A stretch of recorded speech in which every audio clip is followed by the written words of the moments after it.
Please be seated. The sitting is open. The court meets this morning to hear the State of Israel present its single round of oral argument on the request for the indication of provisional measures submitted by the Republic of South Africa on 29 December 2023 in the case concerning application of the Convention on the Prevention and Punishment of the Crime of Genocide in the Gaza Strip, South Africa versus Israel. I shall now give the floor to the co-agent of Israel, Mr. Tal Becker. You have the floor, Excellency.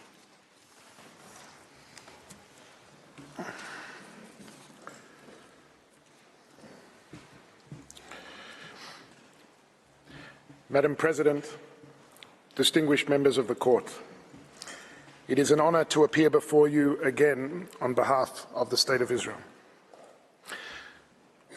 The State of Israel is singularly aware of why the Genocide Convention, which has been invoked in these proceedings, was adopted.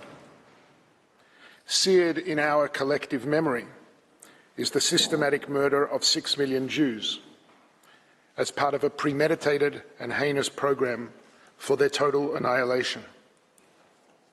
Given the Jewish people's history and its foundational texts, it is not surprising that Israel was among the first states to ratify the Genocide Convention without reservation and to incorporate its provisions in its domestic legislation.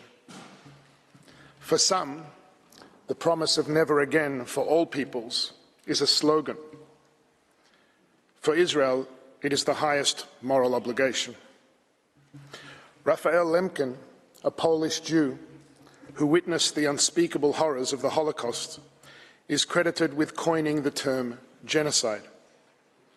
He helped the world recognize that the existing legal lexicon was simply inadequate to capture the devastating evil that the Nazi Holocaust unleashed.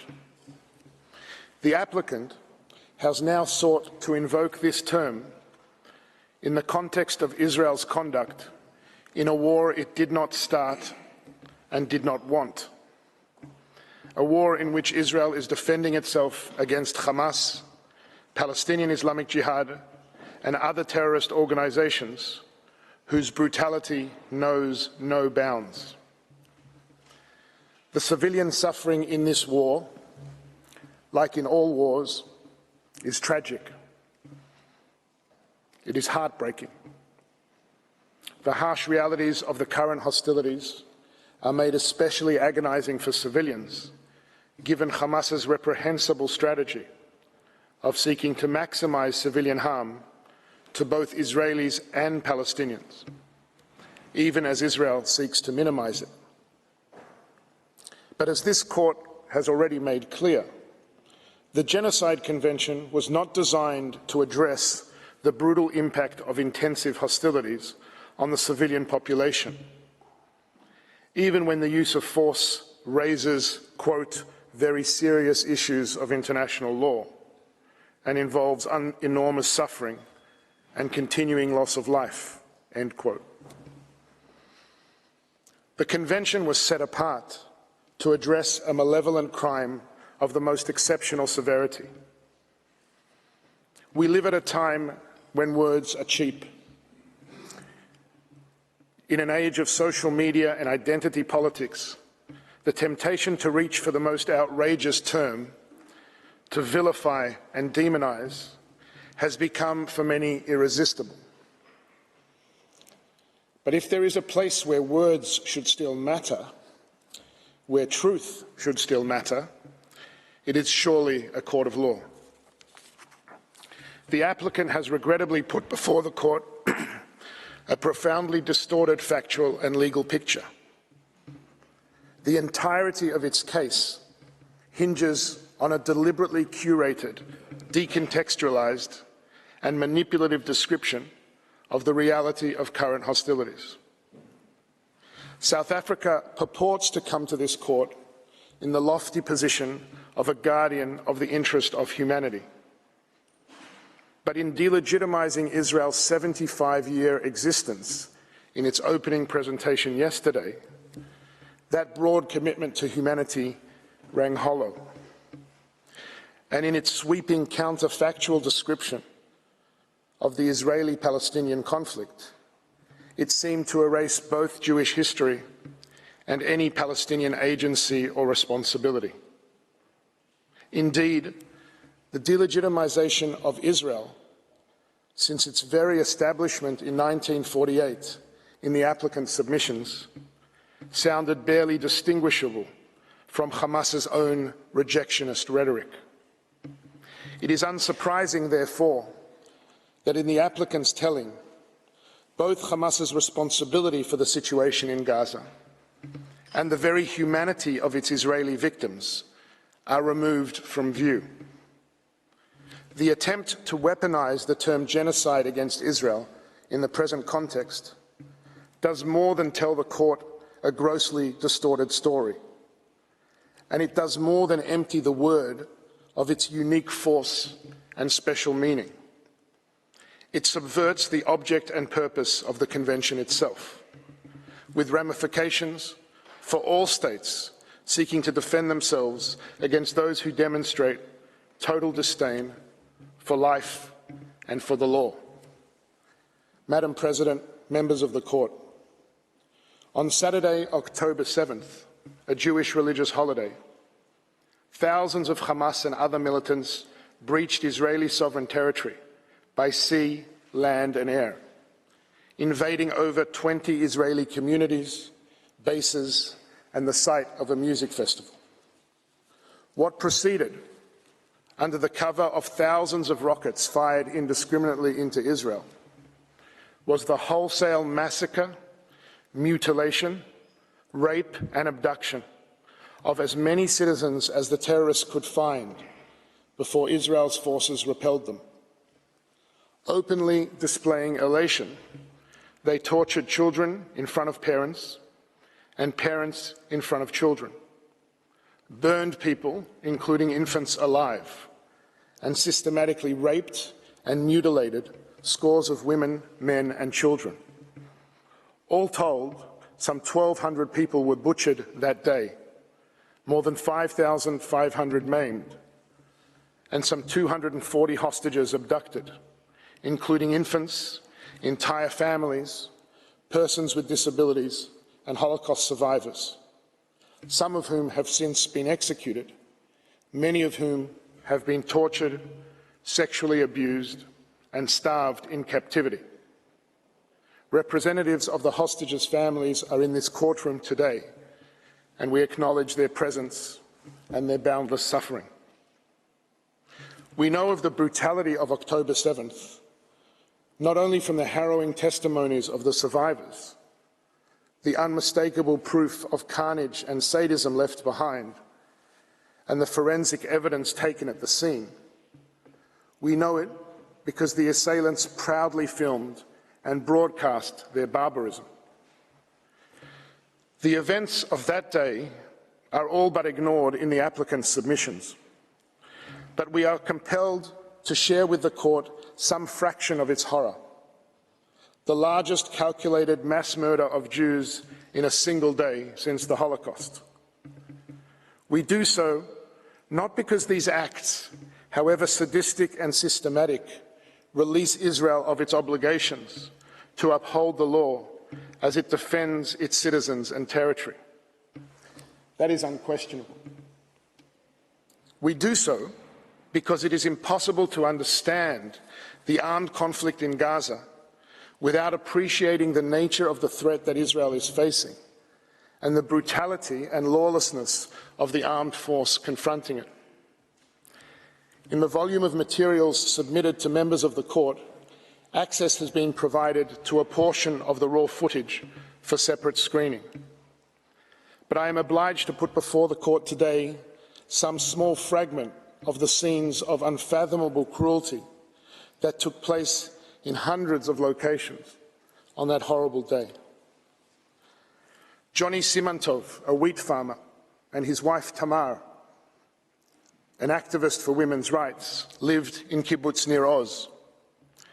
When the rocket fire started, they hid in the safe room with their 4-year-old son Omer and their 6-year-old twins Arbel and Shachar. During their rampage, Hamas militants set fire to their house. Johnny texted his sister Renee, "They're here. They're burning us. We're suffocating." The whole family was burned alive to ashes, making DNA identification especially difficult. A survivor of the Nova Music Festival massacre testified to police to witnessing a Hamas militant brutally raping a young woman, as another militant cut off her breast and toyed with it. A second militant then raped her again, shooting her in the head while still inside her. In one video recorded by a home surveillance system, a Hamas militant throws a grenade into a safe room where a father and his two sons have rushed to hide. The father is killed. The two sons are injured and bleeding as a militant pulls them into the living room. One child can be heard screaming to his brother, "Why am I alive? I can't see anything. They're going to kill us." The militant casually opens the fridge, takes out a bottle and drinks. And then there is this recording from Kibbutz Mefalsim.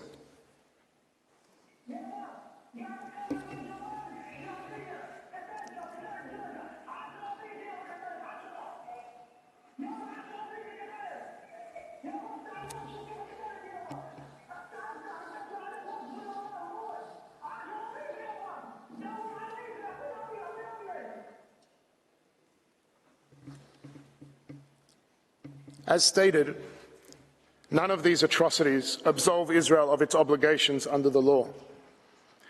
But they do enable the court to appreciate three core aspects of the present proceedings, which the applicant has obscured from view.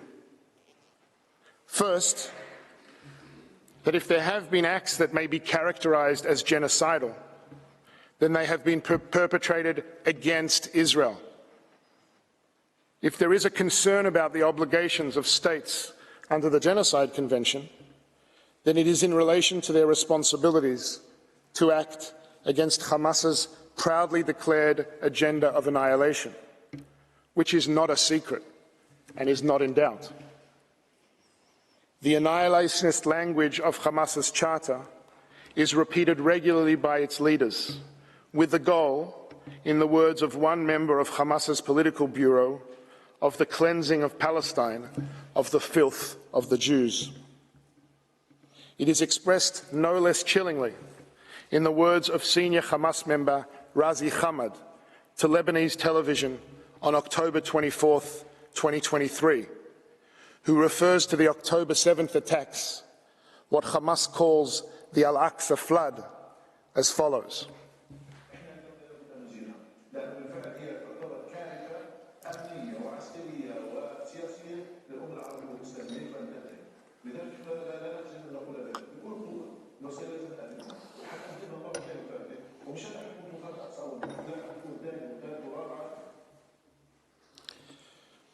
In the continuation of this interview, Hamad is asked, "Does that mean the annihilation of Israel?" "Yes, of course," he says. "The existence of Israel is illogical." And then he says, "Nobody should blame us for the things we do. On October 7th, October 10th, October 1 millionth, everything we do is justified." End quote. Given that on October 7th, before any military response by Israel, South Africa issued an official statement blaming Israel for, quote, "the recent conflagration," essentially blaming Israel for the murder of its own citizens, one wonders whether the applicant agrees. Second, it is in response to the slaughter of October 7th, which Hamas openly vows to repeat, and to the ongoing attacks against it from Gaza, that Israel has the inherent right to take all legitimate measures to defend its citizens and secure the release of the hostages. This right is also not in doubt. It has been acknowledged by states across the world.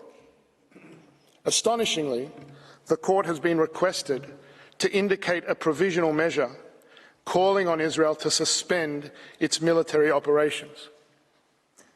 But this amounts to an attempt to deny Israel its ability to meet its obligations to the defense of its citizens, to the hostages, and to over 110,000 internally displaced Israelis unable to safely return to their homes.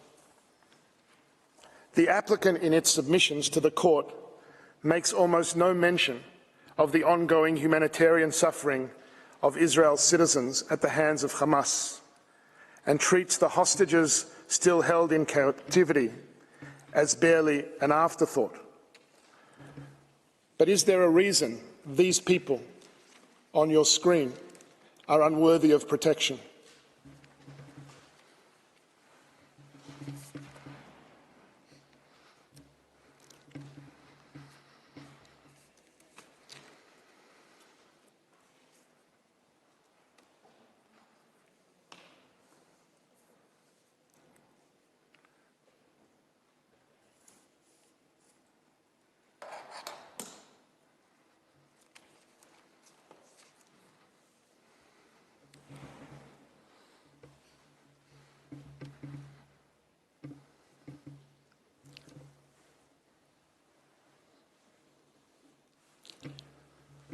Hamas is not a party to these proceedings. The applicant, by its request, seeks to thwart Israel's inherent right to defend itself, to let Hamas not just get away with its murder literally, but render Israel defenseless as Hamas continues to commit it. Yesterday, counsel for the applicant made the astonishing claim that Israel was denied this right, and as a matter of fact should not be able to protect itself from Hamas's attacks. But allow me to draw attention to these words written by Professor Vaughan Lowe. Quote, "The source of the attack, whether a state or non-state actor, is irrelevant to the existence of the right to defense. Force may be used to avert a threat because no one and no state is obliged by law passively to suffer the delivery of an attack." Israel agrees with these words, as I suspect would any sovereign state. If the claim of the applicant now is that in the armed conflict between Israel and Hamas, Israel must be denied the ability to defend its citizens, then the absurd upshot of South Africa's argument is this.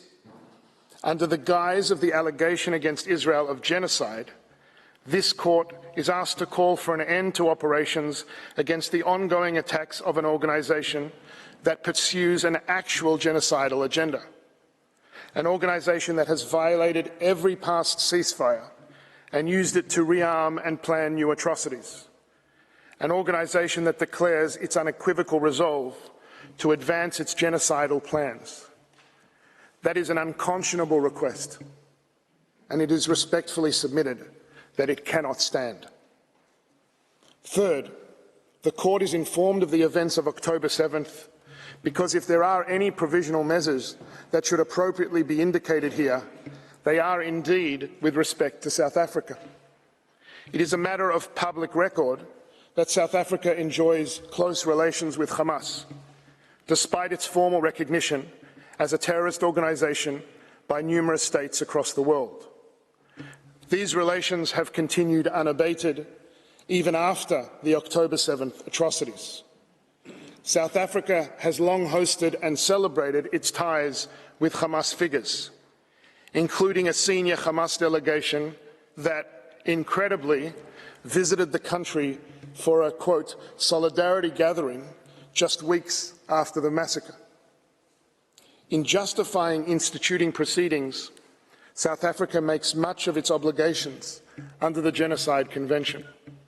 It seems fitting, then, that it be instructed to comply with those obligations itself, to end its own language of delegitimization of Israel's existence, end its support for Hamas, and use its influence with this organisation so that Hamas permanently ends its campaign of genocidal terror and releases the hostages. Madam President, members of the Court, The hostilities between Israel and Hamas have exacted a terrible toll on both Israelis and Palestinians. But any genuine effort to understand the cause of this toll must take account of the horrendous reality created by Hamas within the Gaza Strip. When Israel withdrew all its soldiers and civilians from Gaza in 2005, it left a coastal area with the potential to become a political and economic success story. Hamas's violent takeover in 2007 changed all that. Over the past 16 years of its rule, Hamas has smuggled countless weapons into Gaza and has diverted billions in international aid, not to build schools, hospitals, or shelters to protect its population from the dangers of the attacks it launched against Israel over many years, but rather to turn massive swaths of the civilian infrastructure into perhaps the most sophisticated terrorist stronghold in the history of urban warfare. Remarkably, counsel for the applicant described the suffering in Gaza as unparalleled and unprecedented, as if they are unaware of the utter devastation wrought in wars that have raged just in recent years around the world. Sadly, the civilian suffering in warfare is not unique to Gaza. What is actually unparalleled and unprecedented is the degree to which Hamas has entrenched itself within the civilian population and made Palestinian civilian suffering an integral part of its strategy.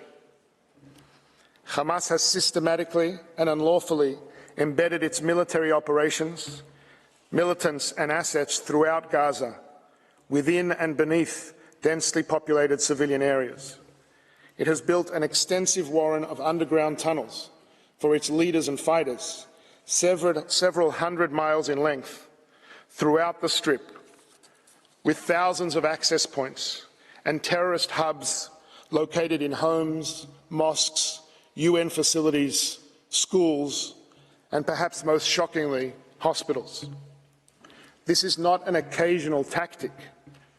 It is an integrated, pre-planned, extensive and abhorrent method of warfare, purposely and methodically murdering civilians, firing rockets indiscriminately, systematically using civilians, sensitive sites and civilian objects as shields, stealing and hoarding humanitarian supplies, allowing those under its control to suffer so that it can fuel its fighters and terrorist campaign. The appalling suffering of civilians, both Israeli and Palestinian, is first and foremost the result of this despicable strategy. The horrible cost of Hamas not only failing to protect its civilians, but actively sacrificing them for its own propaganda and military benefit.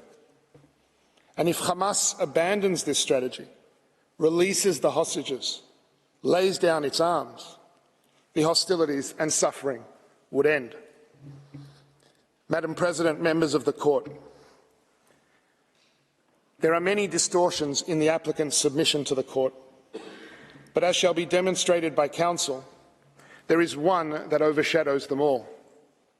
In the applicant's telling, it is almost as if there is no intensive armed conflict taking place between two parties at all. No grave threat to Israel and its citizens. Only an Israeli assault on Gaza. The Court is told of widespread damage to buildings, but it is not told, for example, how many thousands of those buildings were destroyed because they were booby-trapped by Hamas. How many became legitimate targets because of the strategy of using civilian objects and protected sites for military purposes? How many buildings were struck by over 2,000 indiscriminate terrorist rockets that misfired and landed in Gaza itself? The Court is told of over 23,000 casualties, as the applicant repeats, as many have, unverified statistics provided by Hamas itself, hardly a reliable source. Every civilian casualty in this conflict is a human tragedy that demands our compassion. But the court is not told how many thousands of casualties are in fact militants, how many were killed by Hamas fire, how many were civilians taking direct part in hostilities, and just how many are the result of legitimate and proportionate use of force against military targets, even if tragic. And the court is also told of the dire humanitarian situation in Gaza. But it is not told of Hamas's practice of stealing and hoarding aid. It is not told of the extensive Israeli efforts to mitigate civilian harm, of the humanitarian initiatives being undertaken to enable the flow of supplies and provide medical attention to the wounded. The applicant purports to describe the reality in Gaza, but it is as if Hamas and its total contempt for civilian life just do not exist as a direct cause of that reality. Hamas is widely estimated to have over 30,000 fighters and is known to bring minors no older than 15 or 16 into its ranks. They are coming for us. But in South Africa's telling, they have all but disappeared. There are no explosives in mosques and schools and children's bedrooms, no ambulances used to transport fighters, no tunnels and terrorist hubs under sensitive sites, no fighters dressed as civilians, no commandeering of aid trucks, no firing from civilian homes, UN facilities, and even safe zones. There is only Israel acting in Gaza. The applicant is essentially asking the court to substitute the lens of armed conflict between a state and a lawless terrorist organization with the lens of a so-called genocide of a state against a civilian population. But it is not offering the court a lens. It is offering it a blindfold. Madam President, members of the court, the nightmarish environment created by Hamas has been concealed by the applicant, but it is the environment in which Israel is compelled to operate. Israel is committed, as it must be, to comply with the law, but it does so in the face of Hamas's utter contempt for the law. It is committed, as it must be, to demonstrate humanity, but it does so in the face of Hamas's utter inhumanity. As will be presented by Council, these commitments are a matter of express government policy, military directives and procedures. They are also an expression of Israel's core values. And, as shall also be shown, they are matched by genuine measures on the ground to mitigate civilian harm under the unprecedented and excruciating conditions of warfare created by Hamas. It is plainly inconceivable, under the terms set by this very court, that a state conducting itself in this way, in these circumstances, may be said to be engaged in genocide, not even prima facie. The key component of genocide, the intention to destroy a people in whole or in part, is totally lacking. What Israel seeks by operating in Gaza is not to destroy a people, but to protect a people, its people, who are under attack on multiple fronts, and to do so in accordance with the law, even as it faces a heartless enemy determined to use that very commitment against it. As will be detailed by Council, Israel's lawful aims in Gaza have been clearly and repeatedly articulated by its Prime Minister, its Defence Minister, and all members of the War Cabinet. As the Prime Minister reiterated yet again this week, Israel is fighting Hamas terrorists, not the civilian population. Israel aims to ensure that Gaza can never again be used as a launch pad for terrorism. As the Prime Minister reaffirms, Israel seeks neither to permanently occupy Gaza or to displace its civilian population. It wants to create a better future for Israelis and Palestinians alike, where both can live in peace, thrive and prosper, and where the Palestinian people have all the power to govern themselves, but not the capacity to threaten Israel. If there is a threat to that vision, if there is a humanitarian threat to the Palestinian civilians of Gaza, it stems primarily from the fact that they have lived under the control of a genocidal terrorist organization that has total disregard for their life and well-being. That organization, Hamas, and its sponsors seek to deny Israel, Palestinians, and Arab states across the region the ability to advance a common future of peace, coexistence, security, and prosperity. Israel is in a war of defense against Hamas, not against the Palestinian people, to ensure that they do not succeed. In these circumstances, there can hardly be a charge more false and more malevolent than the allegation against Israel of genocide. The applicant has regrettably engaged in a transparent attempt to abuse the Convention's compulsory jurisdiction mechanism, and in particular the provisional measures phase of proceedings, to bring under the purview of the Court matters over which, in truth, it lacks jurisdiction. Madam President, members of the Court, the Genocide Convention was a solemn promise made to the Jewish people and to all peoples of never again. The applicant, in effect, invites the Court to betray that promise. If the term genocide can be so diminished in the way that it advocates, if provisional measures can be triggered in the way that it suggests, the Convention becomes an aggressor's charter. It will reward, indeed encourage, the terrorists who hide behind civilians at the expense of the states seeking to defend against them.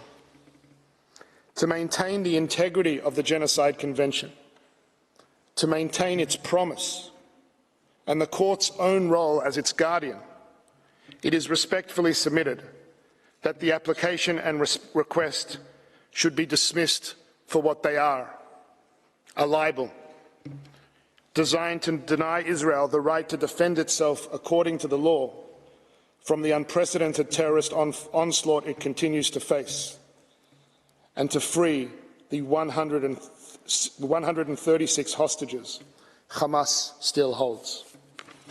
I thank you for your kind attention. May I ask, Madam President, that you call Professor Shaw to the podium. I thank the co-agent of Israel for his statement, and I now invite Professor Malcolm Shaw to take the floor. You have the floor, Professor Shaw.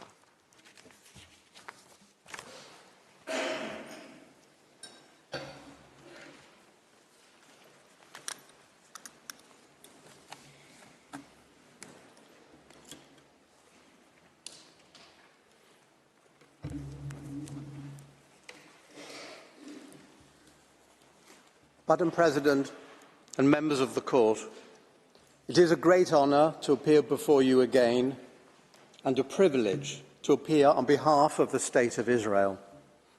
It is my task today to address the issues falling within the general categories of prima facie jurisdiction and the preservation of alleged rights sought to be protected. However, I would like first to make a preliminary comment about the key question of context. It constitutes the framework for the consideration of this request for the grant of provisional measures. South Africa casts its net widely. In its application, it uses the word context many times.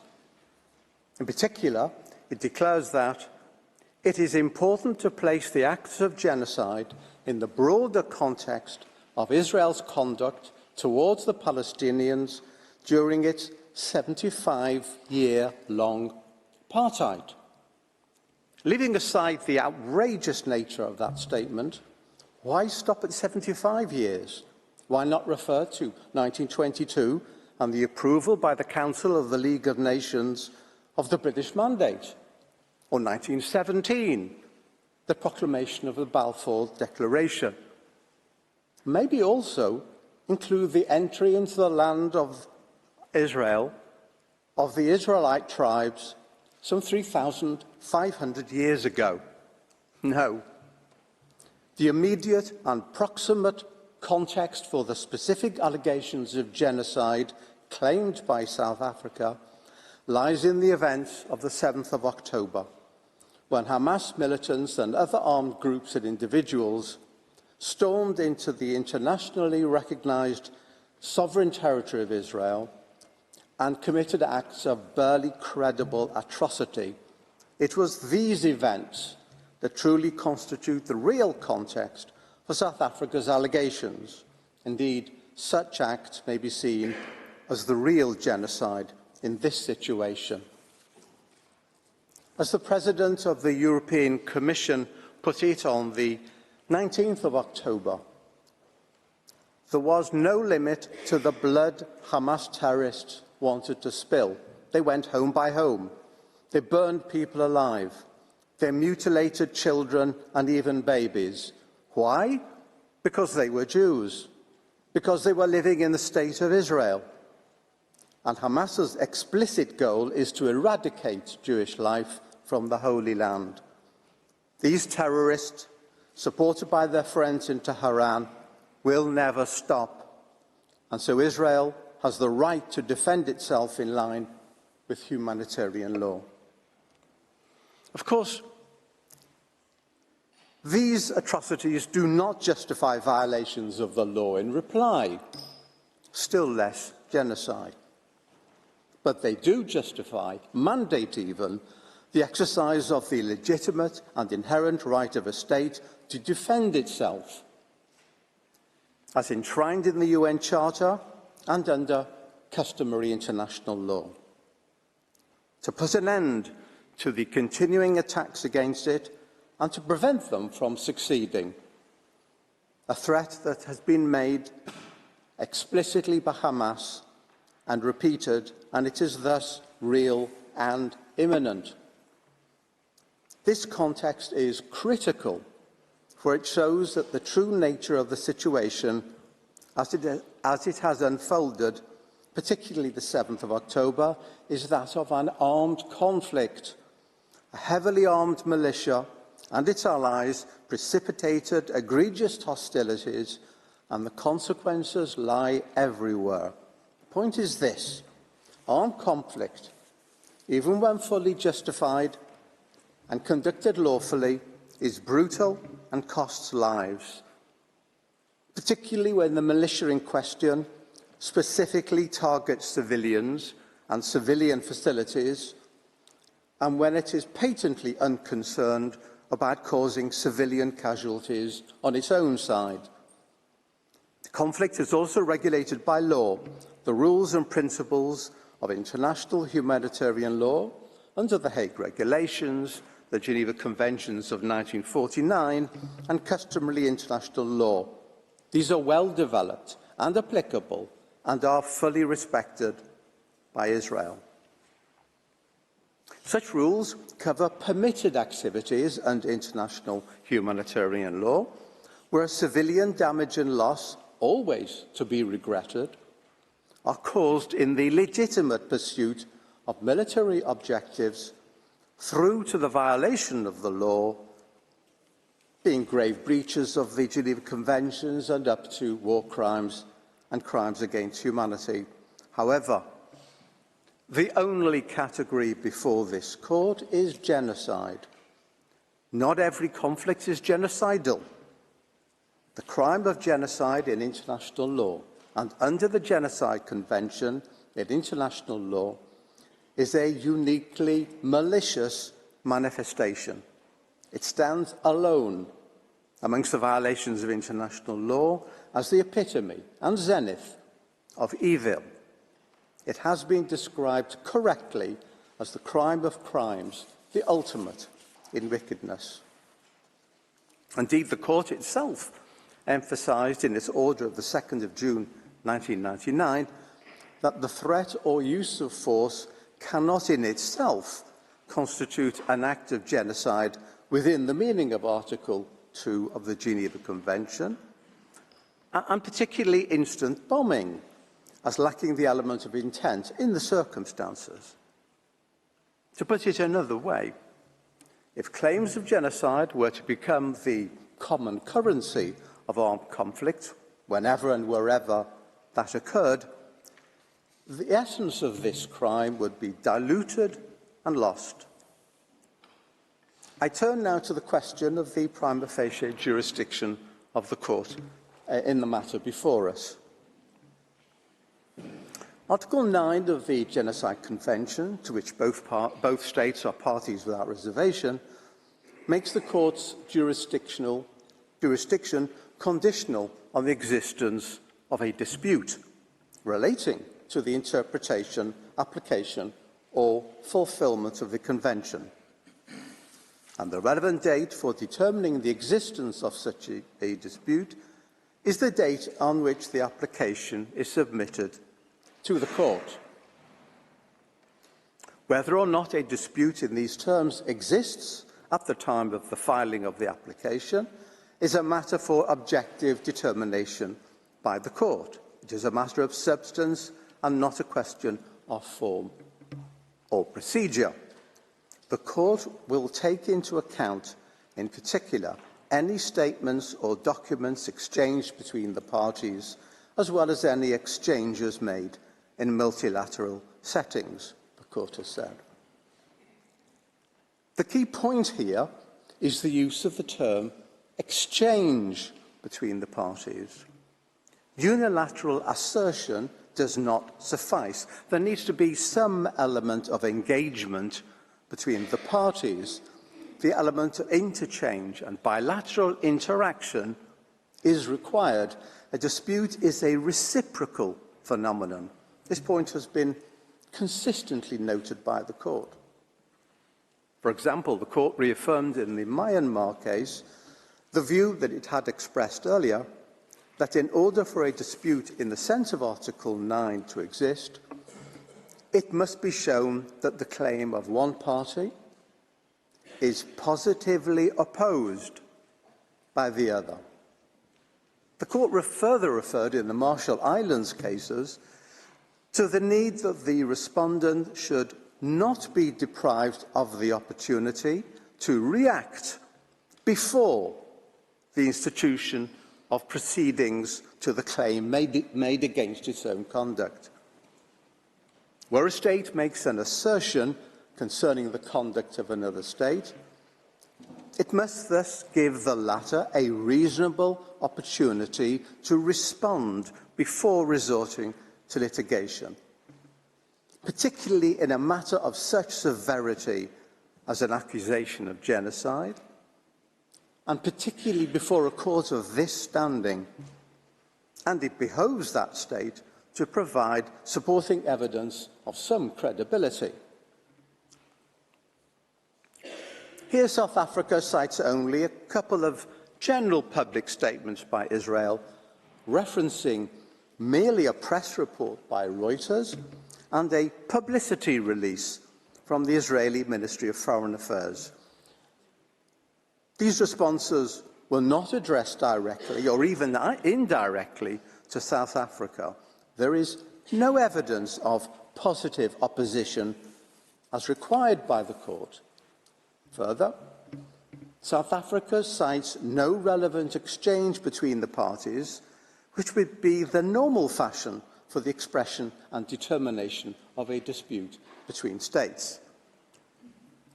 This actually typifies how South Africa has approached this matter. It seems to believe that it does not take two to tango. It is sufficient if one state determines there is a dispute, leaving the other party flummoxed. Professor Dugard explains that South Africa had voiced its concerns in the Security Council and in public statements, and had further referred the matter to the International Criminal Court. At that point, he says, it became clear there was a serious dispute between the two states. The court has emphasised that in the case of statements made by one state in a multilateral forum, the court must give particular attention, inter alia, to the content of a party statement and to the identity of the intended addressees in order to determine whether that statement, together with any reaction thereto, show that the parties before it held clearly opposite views. South Africa's actions were insufficient. Indeed, in the Marshall Islands cases, the court, referring specifically to a statement made at a conference, noted that it did not call for a specific reaction by the UK, and thus no opposition of views can be inferred from the absence of any such reaction. Specific reaction.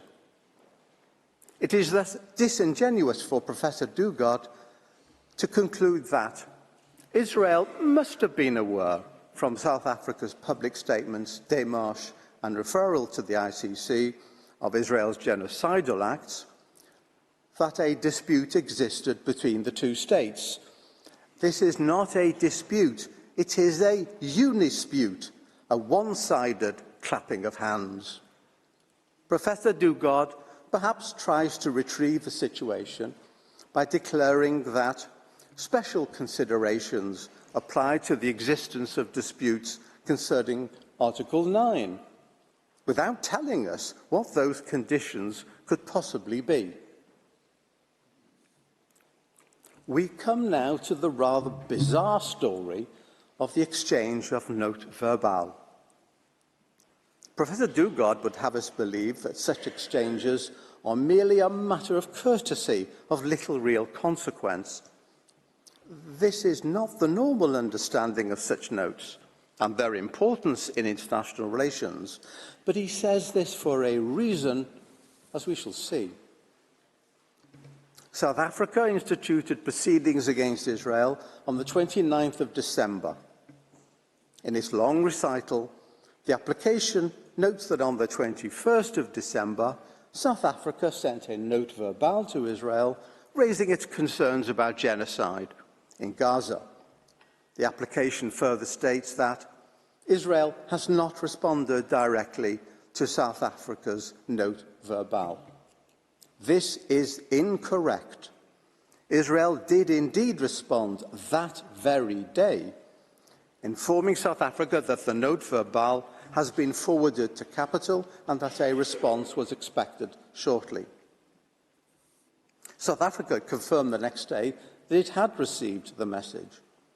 On the 26th of December, the Director General of Israel's Ministry of Foreign Affairs proposed to his counterpart in the Department of International Relations and Cooperation of South Africa by text to schedule a meeting at his earliest convenience in order to discuss the issues raised. On the 27th of December, the embassy sent to South Africa by email a note verbal suggesting a meeting of respective Directors General at the earliest convenience in order to discuss the issues raised. An attempt by the embassy to hand-deliver the note was refused due to a national holiday, and the South African Department of International Relations specifically advised the embassy on the 28th of December to hand-deliver the note on the 2nd of January. The application was instituted on the 29th of December. This was an attempt by the State of Israel, in good faith, to open a dialogue and discuss South Africa's concerns. However, not only was this ignored at the relevant time, but South Africa proceeded to institute proceedings the following day and declared in its application that no reply had been received to its note verbal, which was patently not the case. Perhaps realizing the effect of this, South Africa, with some haste, sent a note verbal on the 4th of January, which essentially just repeated the contents of the note of the 21st of December, but it explained the following day in a letter to the registrar that the Israeli note had not been received by the appropriate team. Israel has proof of receipt. It also stated that the dispute is plainly not capable of resolution by way of a bilateral meeting. Nevertheless, it suggested to hold a meeting the next morning, Israel replied the next morning, expressing surprise that South Africa had instituted proceedings without taking up the sincerely made offer to hold consultations and conveying its wish for discussions to be held following the close of these oral hearings. South Africa, in a note dated the 10th of January, summarily and surprisingly, in the circumstances, said there was no point in such a meeting. Curious indeed. South Africa decided unilaterally that a dispute existed, irrespective of Israel's conciliatory and friendly response since repeated. Perhaps had South Africa taken up this offer, at the time proffered as a result of its own note, the parties may have decided there was no dispute as such to place before the court under the Genocide Convention, and that South Africa's expressed concerns over the genocide allegation would have been assuaged. We may never know. South Africa's precipitate institution of proceedings foreclosed that option. It's a point worth underlining. South Africa did not give Israel a reasonable opportunity to engage with it on the matters under consideration before filing its, no doubt, long-prepared application. One wonders whether South Africa, at the very last moment, suddenly realised that it needed to show the existence of a dispute under the terms of the Genocide Convention and proceeded to hastily formulate and dispatch a flurry of notes. The court can grant orders for provisional measures only where the provisions relied upon by the applicant appear prima facie to afford a basis on which its jurisdiction could be founded, although it need not satisfy in itself in a definitive manner that it has jurisdiction as regards the merits of the case.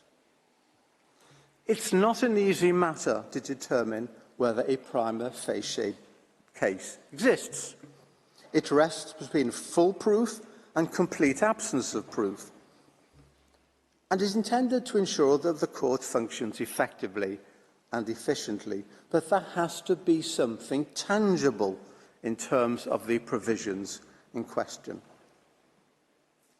The provisional measures procedure is a complex instrument in that the court has to decide upon the basis of certain assumptions which may or may not be disproved at a later stage of the proceedings.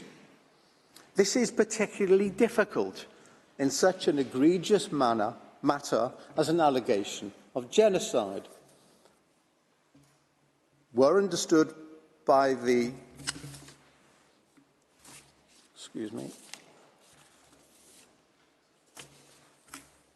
Right, I've lost a page.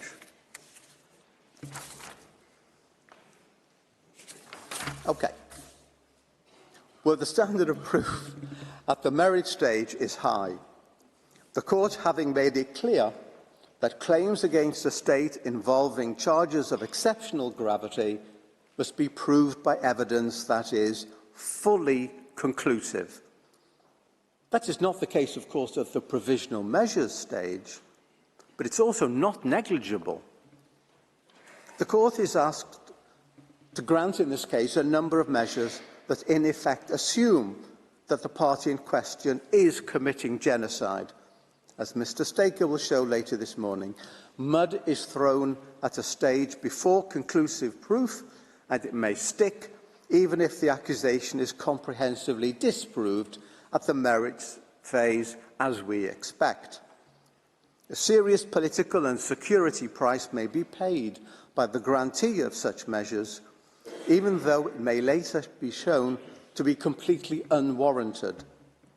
This must surely require that the court acts with caution and understanding, particularly in evaluating the components of the allegation in law. Provisional measures are intended to constitute a shield and not a sword, to preserve, not undermine, rights. We have shown that one element of Article 9, that of the need to demonstrate the existence of a dispute, as understood by the court in the light of its case law, is lacking. The second element concerns the question as to whether the act complained of by the applicant can be seen as falling within the provisions of the Convention. The Court has noted that only at the merit stage can it be determined whether the provisions in question of the Convention have been violated. To accomplish this, the necessary specific intent to destroy in whole or in part a national, ethnical, racial or religious group as such has to be proved. However, this cannot be read as a complete rejection of consideration of the intent criterion for current purposes. The Court in the Myanmar case noted that a finding of violations at the merit stage notably depends on the existence of intent, notably, not exclusively. Myanmar is not a ruling that intent is irrelevant in a consideration of prima facie jurisdiction. It is a ruling that, in conclusion as to whether or not violations have actually occurred, is a matter for the merits which notably depends on an assessment of intent. This clearly leaves open the possibility that intent is indeed a factor in determining prima facie jurisdiction in provisional measures proceedings. This also comports with the logic of the situation. The Act's elements of the definition of genocide are listed in Article 2, and for present purposes there is no need to go through them. The issue is this: what determines the existence of the crime of genocide is the intention to destroy, in whole or in part, a particular group as such. That is what distinguishes genocide from other international law crimes, such as war crimes or crimes against humanity. To consider the act alone, as listed in Article 2, with no reference at all to the intent criterion, is thus to denude the crime of its very essence. Hamlet without the prince, a car without an engine. We are at the provisional measures phase of this case. South Africa does not have to prove that genocidal acts have been or are being committed, but it does have to show that the Genocide Convention is in play. After all, this Court has no jurisdiction to consider any other alleged crimes, however serious. We are only concerned with genocide. It is indeed a difficult balance for the Court. The Court has stated that what is required at this stage is to establish whether the acts complained of are capable of falling within the provisions of the Genocide Convention. But the acts complained of may only be capable of falling within the provisions of the Genocide Convention if the intent is present. Otherwise, such acts cannot constitute genocide. The factor intent colours the whole question of Article 2 acts. In other words, that there is prima facie evidence that the acts that may fall within the Convention, necessarily importing the intent element, have been established as such. South Africa accepts the need to demonstrate intent. It referred to the concept of specific intent in its application, both generally and in the specific context of its discussion of the Court's prima facie jurisdiction in provisional measures proceedings. Indeed, South Africa placed a considerable emphasis upon intent in its pleadings yesterday by Ms. Hassim. Mr. Gencoide devoted his whole pleading to this requirement. As far as the acts are concerned in this case, there is little beyond random assertions to demonstrate that Israel has or has had the specific intent to destroy, in whole or in part, the Palestinian people as such. The intention, faced with the 7th of October atrocities and the continuing rocket fire and incarceration of the hostages on the part of Israel to act in order to defend itself so as to terminate the threats against it and rescue the hostages, certainly exists The intent to deal with the armed militants of Hamas and other such groups is undeniable. Were it the case, which we deny, that Israeli forces have transgressed some of the rules of conflict, then the matter will be tackled at the appropriate time by Israel's robust and independent legal system. But that is not the intent to destroy all or part of a people as such. Israel's actions in restricting its targeting practices to attack military personnel or objectives in accordance with international humanitarian law in a proportionate manner in each case, as well as its practice of mitigating civilian harm, such as by forewarning civilians of impending action by the unprecedented and extensive use of telephone calls, leafleting, and so forth, coupled with the facilitation of humanitarian assistance, all demonstrate the precise opposite of any possible genocidal intent. South Africa, in seeking to discover the necessary intent, presents a distorted picture. It misunderstands the nature and provenance of certain comments made by some Israeli politicians. Let me try and explain the big picture.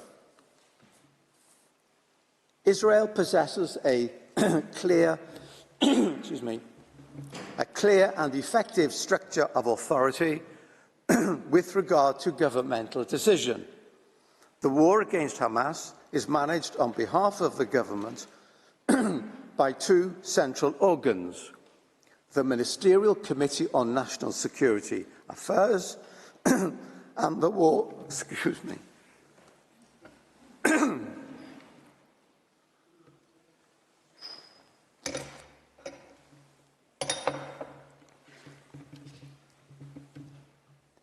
and the War Cabinet, the latter established for the purpose of managing the war by the former. These bodies make the relevant decisions regarding the war's conduct, and according to Israeli law, the decisions of the government and its committees obligate the ministers of the government in accordance with the principle of collective responsibility. It is the collective decisions of these bodies which are the binding provisions in question. The Prime Minister stands at the head of these organs, decides on the agenda of their meetings, steers their activity, and summarises the meetings and the instructions issued therein. To make it clear, in order to determine the policy and intentions of the government of Israel, it is necessary to examine the decisions of the Ministerial Committee on National Security Affairs and the War Cabinet, and to examine whether the particular comments expressed conform or not with the policies and decisions made. Thus, to produce random quotes that are not in conformity with government policy, produced as describing, is misleading at best.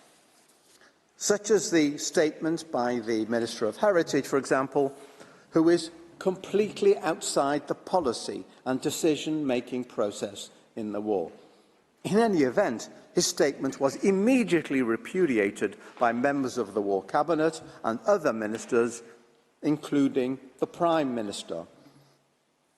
In tab 1A of the volume which Israel has submitted to the court, one may find numerous excerpts from internal cabinet decisions that attest to Israel's true intent throughout this war.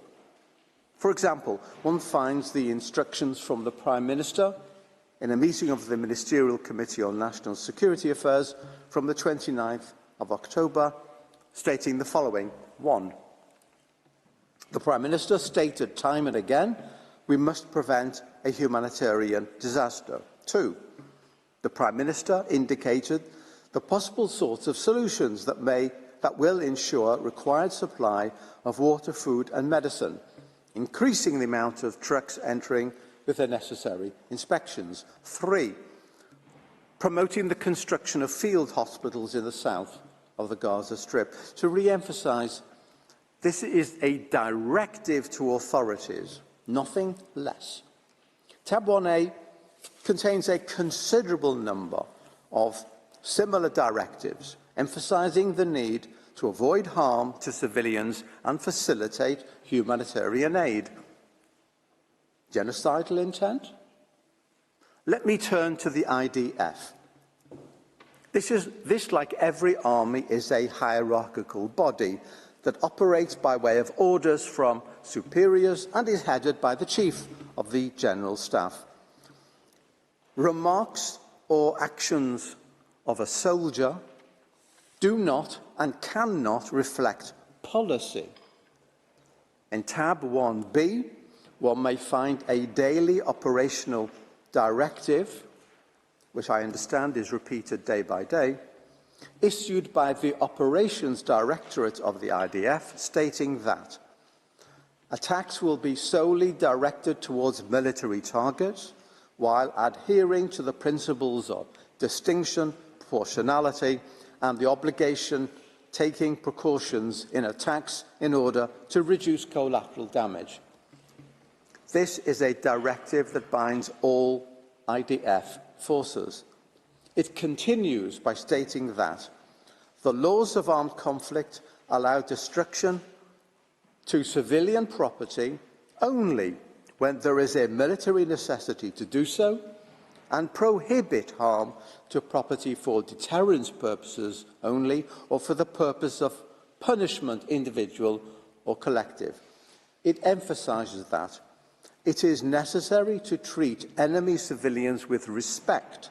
They should not be treated in a humiliating manner, and civilians should not be used for the purpose of performing activities that might put them under risk to their life or their body. This is a mandatory instruction effective since the start of the war. Tab 1B contains many similar provisions, which are themselves only an illustration of many other such directives, orders and procedures.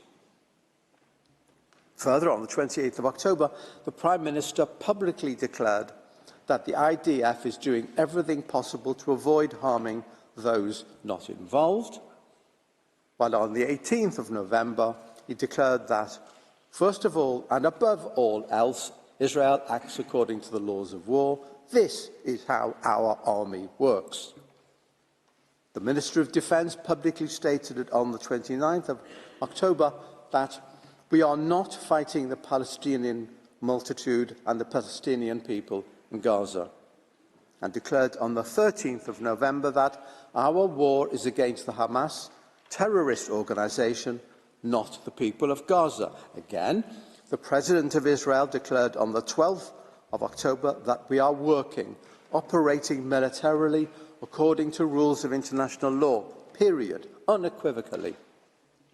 We have collated numerous such statements by the President, by the Prime Minister, by the Minister of Defence, by the IDF spokesperson and others in tab 2 of our volume. Since this is such a critical part of South Africa's thesis, permit me to refer to two further statements by the Prime Minister. I start with the most recent, 10th of January. Israel has no intention of permanently occupying Gaza or displacing its civilian population. Israel is fighting Hamas terrorists, not the Palestinian population, and we are doing so in full compliance with international law. The IDF is doing its utmost to minimise civilian casualties, while Hamas is doing its utmost to maximise them by using Palestinian civilians as human shields. The IDF urges Palestinian civilians to leave war zones by disseminating leaflets, making phone calls, providing safe passage corridors, while Hamas prevents Palestinians from leaving at gunpoint and often with gunfire. Our goal is to rid Gaza of Hamas terrorists and free our hostages. Once this is achieved, Gaza can be demilitarized and de-radicalized. thereby creating a possibility for a better future for Israel and Palestinians alike.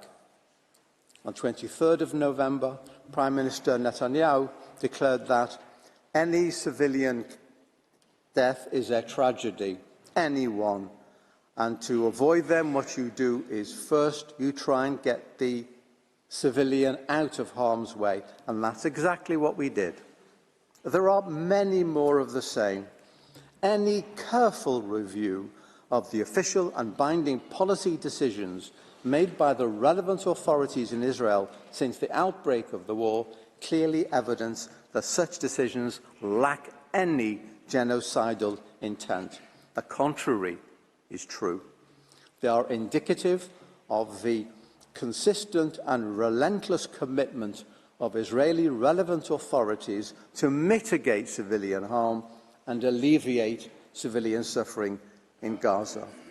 Some of the comments to which South Africa refers are clearly rhetorical, made in the immediate aftermath of an event which severely traumatized Israel, but which cannot be seen as demanding genocide.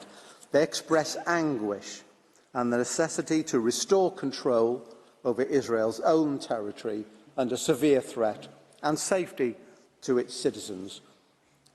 As Judge Tomka has noted, sometimes statements are made which are nothing more than a part of the recent wartime rhetoric, intending to put the blame and shame on the other side. Not to be totally ignored, but not to be ascribed an importance which belies how and when they were made, nor of legal significance. Let me refer to one further matter of some biblical moment.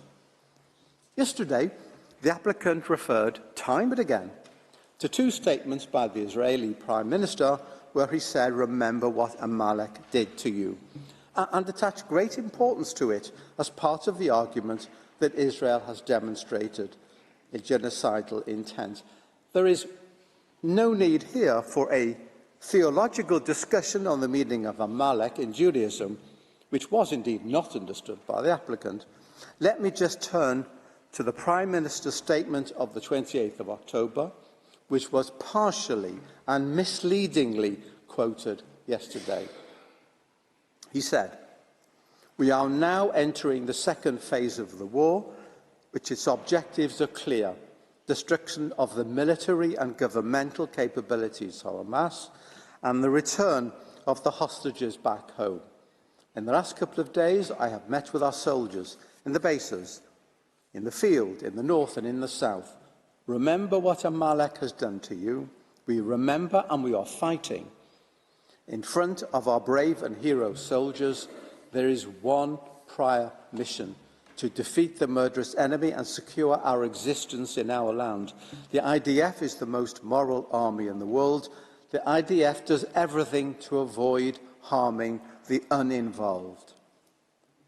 Tab 3 lists and addresses additional examples of misleading quotes by the applicant regarding Israel's policy. It is thus our conclusion that South Africa has failed to demonstrate the prima facie jurisdiction of the court. I turn to the next issue.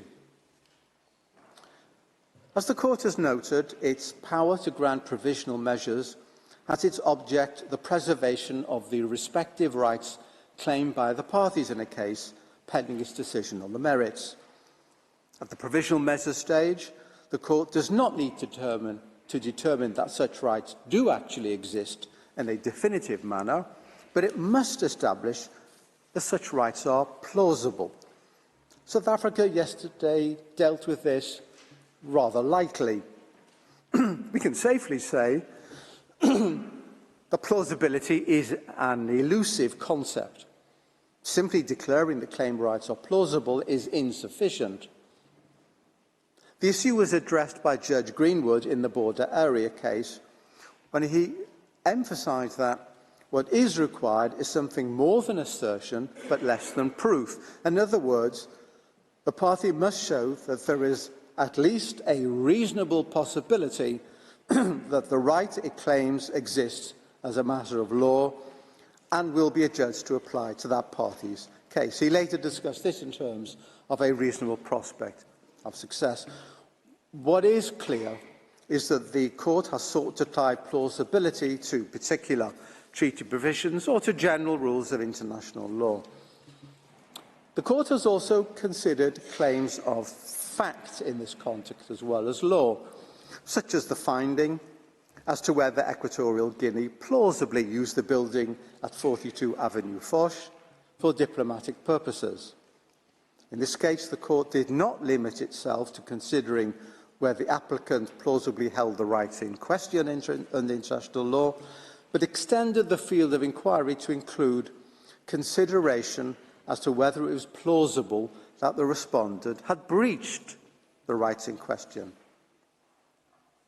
This approach appears also in Ukraine and Russia, where the court concluded that, on the basis of the evidence presented by the parties, it appears that some of the acts complained of by Ukraine fulfill this condition of plausibility. In other words, the court was prepared to consider not only the question of the plausibility of rights,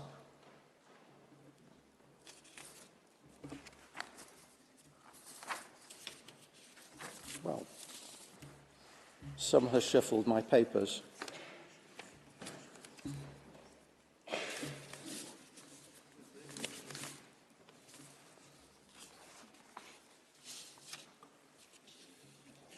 Well, but also the question of the possible breach of such rights. The power of the court to indicate provisional measures under Article 41 of the statute has its object.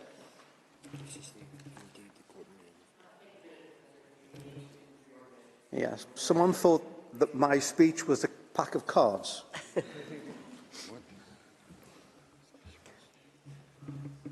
Indeed, in the Jadav case, my apologies, the court was prepared to examine evidence as to the existence of asserted rights and whether, as a matter of fact, the violations had plausibly happened.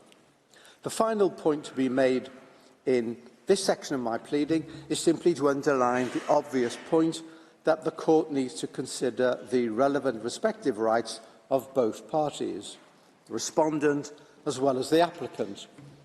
Article 41 provides that the purpose of the provisional measures is to preserve the rights of either party. I would note the court order of the 16th of March 2022 in Ukraine, Russia, stating that the power of the court to indicate provisional measures has as its object the preservation of the respective rights claimed by the parties. And further quote the comment in the Myanmar case that the function of provisional measures is to protect the respective rights of either party pending its final decision. This mutual protection or balancing criterion in the light of the rights of both parties is intended to prevent either party being placed in a situation of disadvantage and to ensure that irreparable prejudice will not be caused to either party. I will look briefly at the relevant rights of both parties here. As regards the applicant, I make three simple and brief points. First, South Africa has presented a confusing and a partial recital of the facts. This will be discussed later this morning by Ms. Rajwan. Secondly, that the appropriate legal framework for this tragic situation is that of international humanitarian law. Thirdly, that Israel's efforts both to mitigate harm when conducting operations, as well as its efforts to alleviate suffering through humanitarian activities, have gone relatively unnoticed and dispel, or at the very least mitigate, against any allegation of genocidal intent.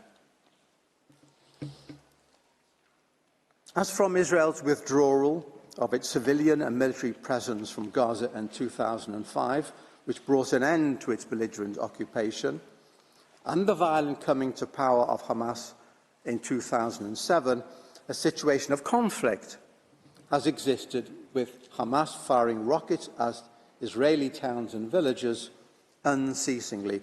However, the attack on Israel on the 7th of October was qualitatively different from all that went before. The truth is that if there has been any genocidal activity in this situation, it was the events of 7th of October.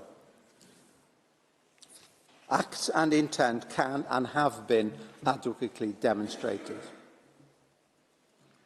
But Hamas, recognised as a terrorist group by at least 41 states, including the US, the UK, all members of the EU, Canada, Australia, Saudi Arabia, Japan and Colombia, is not before the court. Only South Africa, a third party that is not involved in the armed conflict, appears. Nevertheless, as South Africa has pointed out, complicity in genocide is in play. States that supported, condoned, praised or glorified the events of the 7th of October, both at the time and later, stand guilty of a violation of Article 3E of the Convention as being complicit in genocide, and indeed of the duty to prevent genocide under Article 1. And as the agent has pointed out, South Africa has given succour and support to Hamas, at the least.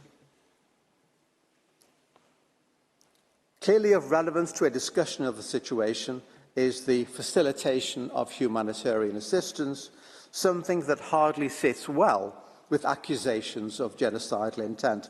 As my colleagues will demonstrate, Israel's activities in this area need to be addressed and not swept aside, as South Africa seeks to do.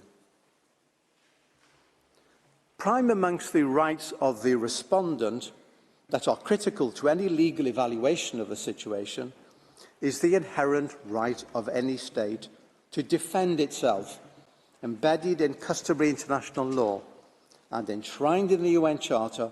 This right, afforded to states, reaffirms and underlines the responsibility of all states towards their citizens and marks the acceptance by the international community of the political reality and legal confirmation that states, when attacked, may legitimately respond in a forceful and proportionate manner.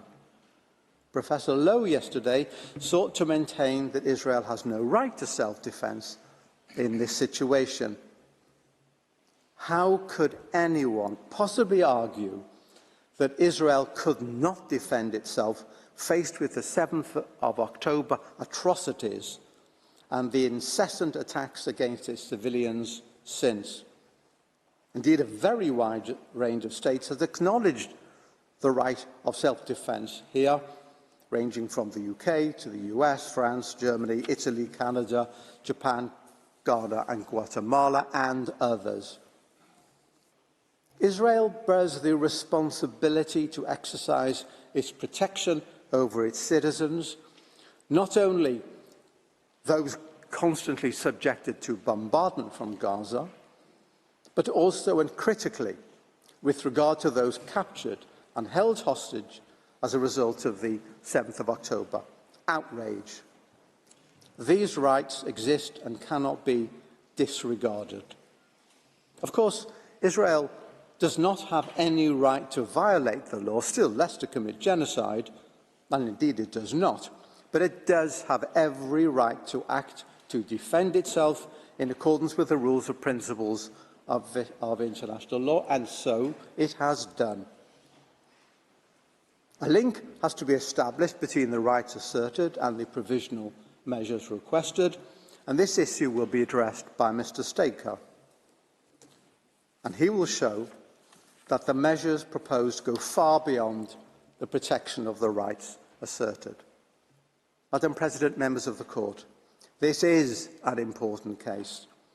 Allegations have been made which verge on the outrageous. The attack by Hamas on 7th of October, with its deliberate commission of atrocities clearly falls within the statutory definition of genocide. Israel's response was and remains legitimate and necessary. It acted and continues to act in a manner consistent with international law. It does so not in an unrestrained manner, but in investing unprecedented efforts in mitigating civilian harm at a cost to its operations, as well as alleviating hardship and suffering with investment of resources and efforts. There is no genocidal intent here. This is no genocide. South Africa tells us only half the story. Israel is guilty of genocide. We cannot deal with Hamas. Only Israel must be stopped from protecting its citizenry and eliminating the egregious threat that is Hamas. We cannot deal with Hamas. Meanwhile, we must bind the arms of the State of Israel. Hamas is for some other body. I conclude. First, the core of genocide is intent. Without intent, there can be no genocide in law. It is true for the merits. It is equally true for provisional measures. Any prima facie consideration, indeed, of intent, even at this preliminary stage, will only demonstrate its absence from Israel's activities. Second, there is here no dispute under the Genocide Convention as at the time of submission of the application, as alleged by South Africa and as required for prima facie jurisdiction. Indeed, South Africa's own precipitate activities with notes over recent weeks demonstrates the lack of its confidence in this respect, and that is telling. Thirdly, the rights to be protected in the provisional measures procedure cover not just the applicant, but also the respondent, and chief amongst these rights is that of the right and obligation to act to defend itself and its citizens. This must be considered and weighed by the court as against the false accusations levelled at Israel. Madam President, members of the court, thank you for your kind attention. I would ask you to call Madame Rajwan at your convenience. Thank you, Professor Shah. Before I give the floor to the next speaker, the court will observe a coffee break of 10 minutes. The sitting is adjourned.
Please be seated.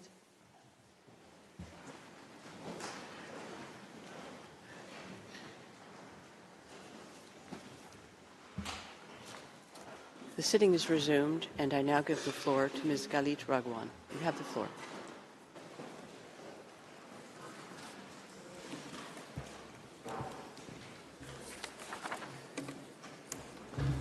Thank you.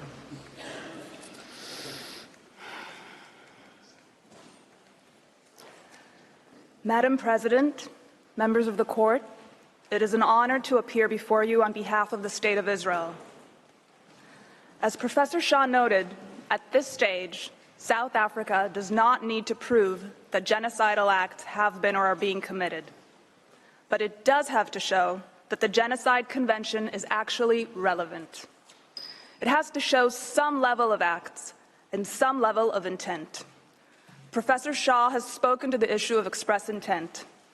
It is my task to speak to the circumstances of Israel's actions.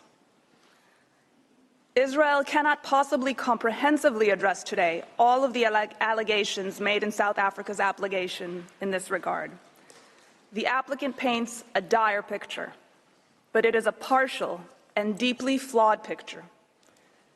The application is so distorted in its descriptions that it prevents the court from properly assessing the plausibility of the rights asserted by South Africa. Plausibility cannot be determined based on the unsubstantiated allegations of one party to the proceedings alone, if Article 41 of the court statute is to have any meaning. In the time available, I will address three aspects of reality on the ground that the applicant has either ignored or misrepresented. First, Hamas's military tactics and strategy. Second, Israel's efforts to mitigate civilian harm during operational activity. And third, Israel's efforts to address humanitarian hardship in Gaza, despite Hamas's attempts at obstruction.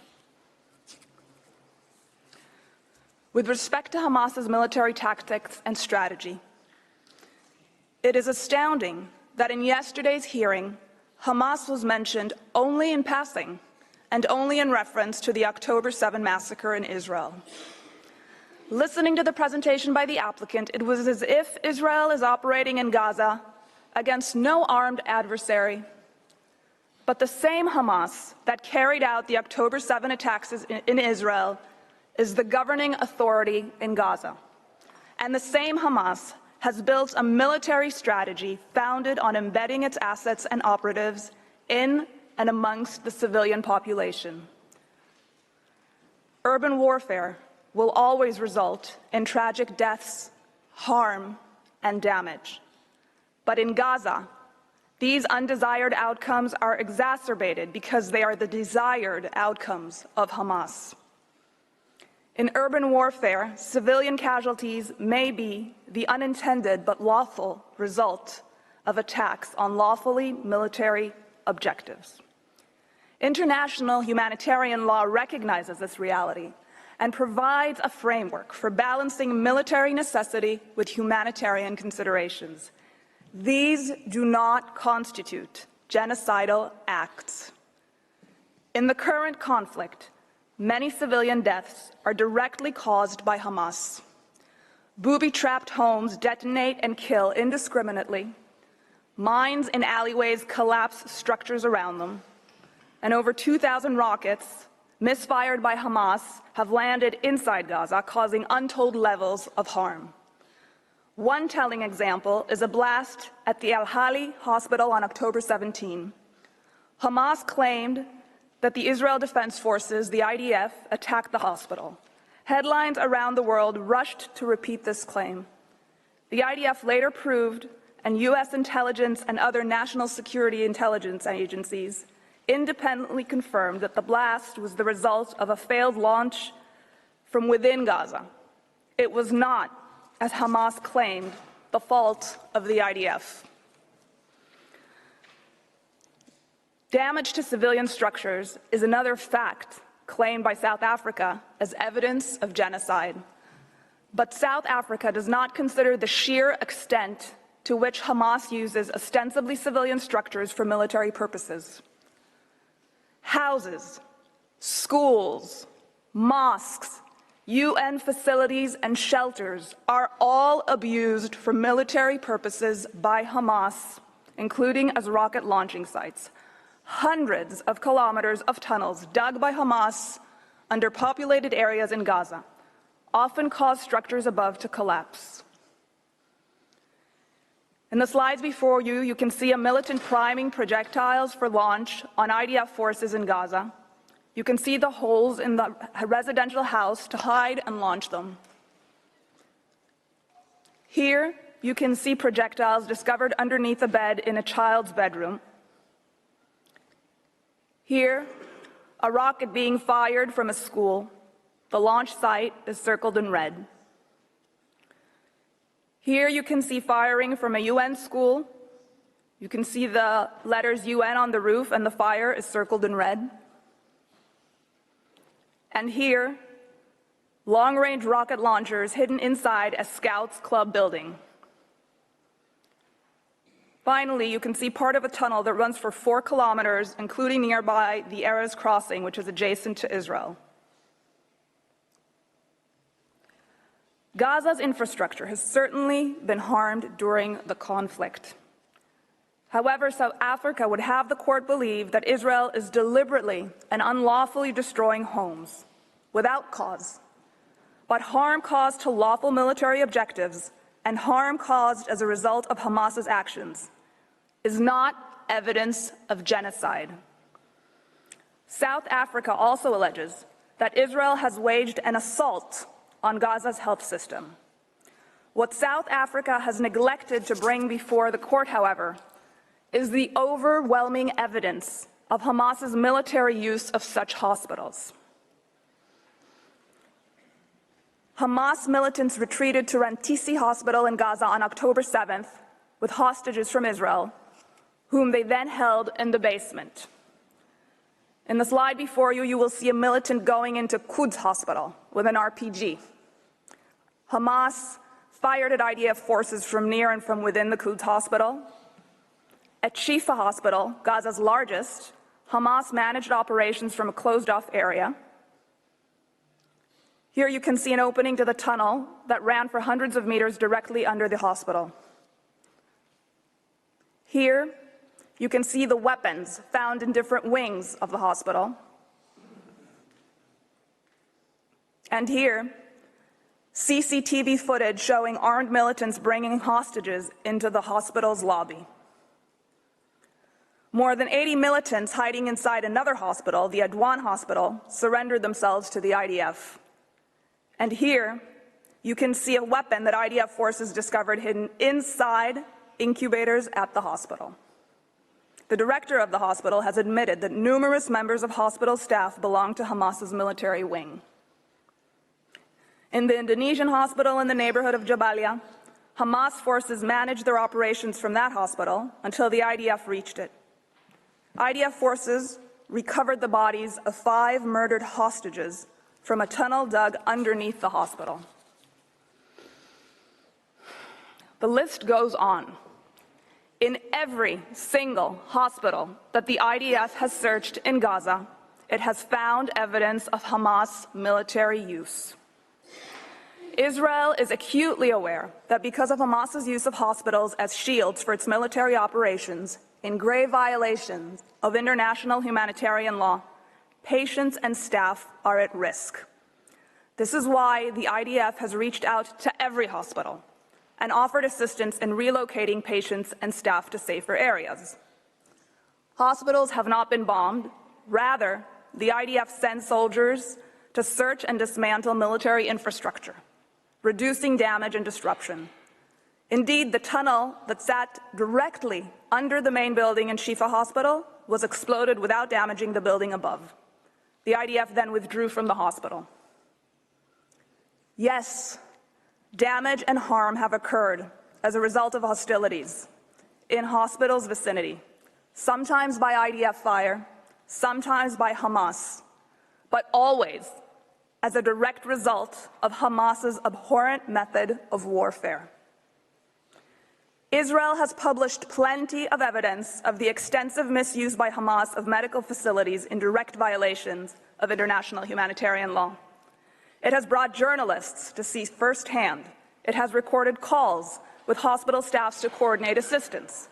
None of that is mentioned in the application. In fact, the applicant describes the result and asks the court to attribute malicious intent to Israel. But that is only a possible conclusion if one obscures, as the applicant has, Hamas's strategy of turning hospitals into terrorist compounds. The applicant also made much of the fact that force has been even used in humanitarian zones.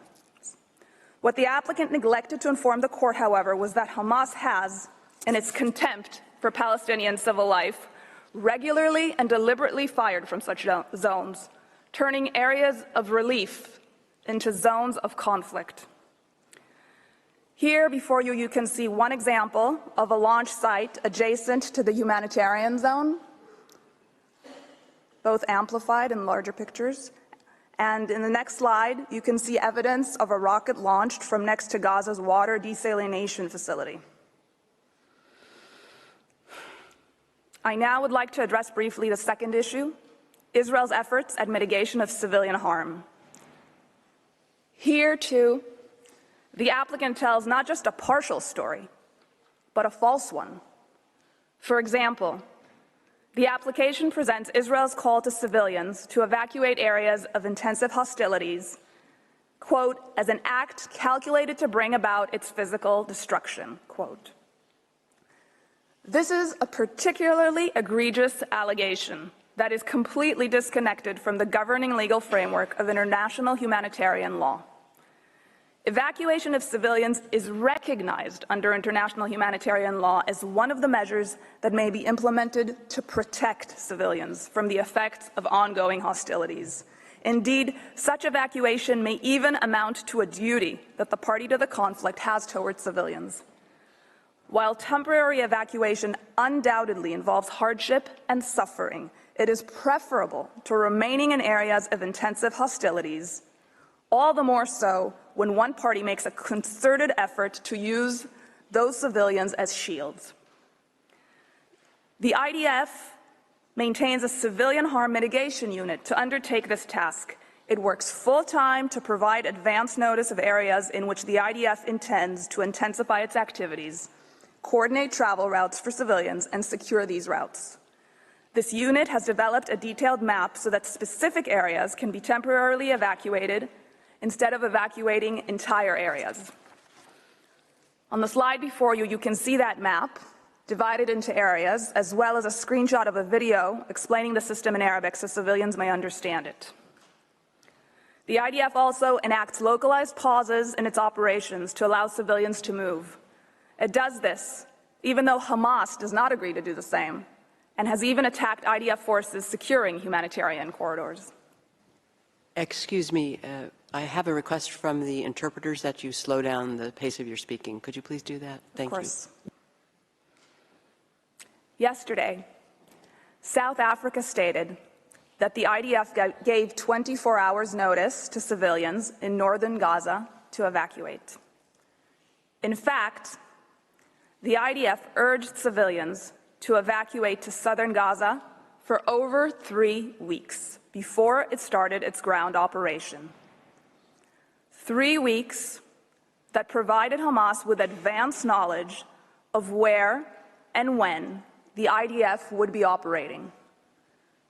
This 3-week period for temporary evacuation is a matter of common knowledge, and the applicant's misrepresentation of this fact is at best an unfamiliarity with the events, and at worst, a desire to tailor its story to a pre-existing narrative. The IDF employs a range of additional measures in accordance with the obligation to take precautionary measures under international humanitarian law. For example, it provides effective advance warnings of attacks where circumstances permit. To date, the IDF has dropped millions of leaflets over areas of expected attacks with instructions to evacuate and how to do so, broadcast countless messages over radio and through social media, warning civilians to distance themselves from Hamas operations, and made over 70,000 individual phone calls, including to occupants of the targets, warning them of impending attacks. This requires time, it requires resources and intelligence, and the IDF invests all of these to save civilian lives. Here you can see the IDF's Arabic Twitter account providing information for civilians to evacuate specific areas, including the location of shelters nearby. Yet the applicant astonishingly claims that these efforts are in themselves genocidal. In other words, a measure intended to mitigate harm to the civilian population, sometimes exceeding the requirements of international humanitarian law, is proof, according to the applicant, of Israel's intent to commit genocide, when in fact it proves the exact opposite. My third topic, with respect to the humanitarian situation. Much attention was given by South Africa to this situation. Despite Israel's efforts to mitigate harm, there is no question that many civilians in Gaza are suffering as a result of the war that Hamas began. While Israel is seeking to minimize civilian harm, Hamas is doing everything in its power to use the civilian population and civilian infrastructure for its own protection, thwarting humanitarian efforts aimed at alleviating the distress of the civilian population. Further illustration on Hamas's tactics and Israel's efforts can be found in tabs 4 and 9 of the volume provided to the court. I now turn to describe just some of the humanitarian coordination efforts that Israel has been engaged in, and Mr. Sender will further expand on this. Israel maintains a dedicated military unit called COGAT, responsible for routine coordination with international organizations in Gaza with respect to various humanitarian aspects. It is COGAT that mans and operates the crossings between Israel and Gaza. This includes the Erez crossing, through which prior to October 7, almost 20,000 Gazans passed through into Israel daily for work. South Africa showed a map yesterday, with the Erez crossing marked closed. What it failed to note is that the crossing was attacked on October 7th by Hamas, which murdered and kidnapped COGAT staff and caused significant damage. Here you can see some of that damage. Nevertheless, COGAT works around the clock to fulfill its role. Its large professional staff run numerous initiatives, of which I will only mention a few. First, COGAT manages a mechanism by which it maintains an up-to-date picture of the needs in Gaza. It does this with the UN, other international organizations, and states, whose representatives sit in COGAT's offices. COGAT uses this monitoring to help donor states and organizations prioritize their aid efforts to fit the evolving situation on the ground. Second, COGAT facilitates the entry of aid into Gaza. Israel has publicly stated repeatedly that there is no limit on the amount of food, water, shelter, or medical supplies that can be brought into Gaza. To increase capacity, COGAT has reopened the Kerem Shalom crossing, as acknowledged by the Security Council in Resolution 2720, despite Hamas putting it under fire. Israel has offered to extend operating hours at the crossing if there is a capacity to receive the goods by international organizations on the Gazan side. Third, COGAT works to reinforce and strengthen medical services. COGAT has facilitated the huge logistical challenge of establishing 4 field hospitals in Gaza, and more are being set up, and 2 floating hospitals. It has facilitated the entry of new ambulances into Gaza, and Israel has even coordinated airdrops of aid over Gaza by Jordan, coordinating these flights with the Israel Air Force operating in Gaza. This, of course, is not to say that nothing more can be done, or that there are no challenges to the humanitarian situation in Gaza. Such challenges exist and change according to the evolving circumstances of the conflict. But it is to say that the charge of genocide in the face of these extensive efforts is frankly untenable. It is an inconvenient truth for the applicant's case, but one of the most significant challenges is the fact that Hamas commandeers consignments into Gaza and controls their distribution. Gazan residents have reported that Hamas is regularly stealing aid at the expense of its own population for the benefit of its fighters. This is a tweet stating that fuel and medical equipment was stolen by purported Hamas members from an UNRWA warehouse. UNRWA later deleted the tweet, perhaps under pressure from the authorities. Here you can see Hamas commandeering an aid truck. And here is another example. Because Hamas for years has used aid consignments to smuggle weapons, security checks of all goods going into Gaza are required, as acknowledged by international humanitarian law. Hamas has time and again hoarded fuel, including during the current conflict, which it uses for military purposes to sustain ventilation in its expansive underground tunnel network and for its continued attacks against Israel. Nevertheless, in coordination with the UN, Israel enables fuel to enter Gaza to service essential infrastructure, such as sewage treatment, desalination plants, water pumps and hospitals, and cellular infrastructure for maintaining communication. Israel remains committed to helping international organizations and states involved in the aid effort to overcome these hurdles and consistently increase the amount of aid and services available to the population in Gaza, as will be further described by Mr. Sender.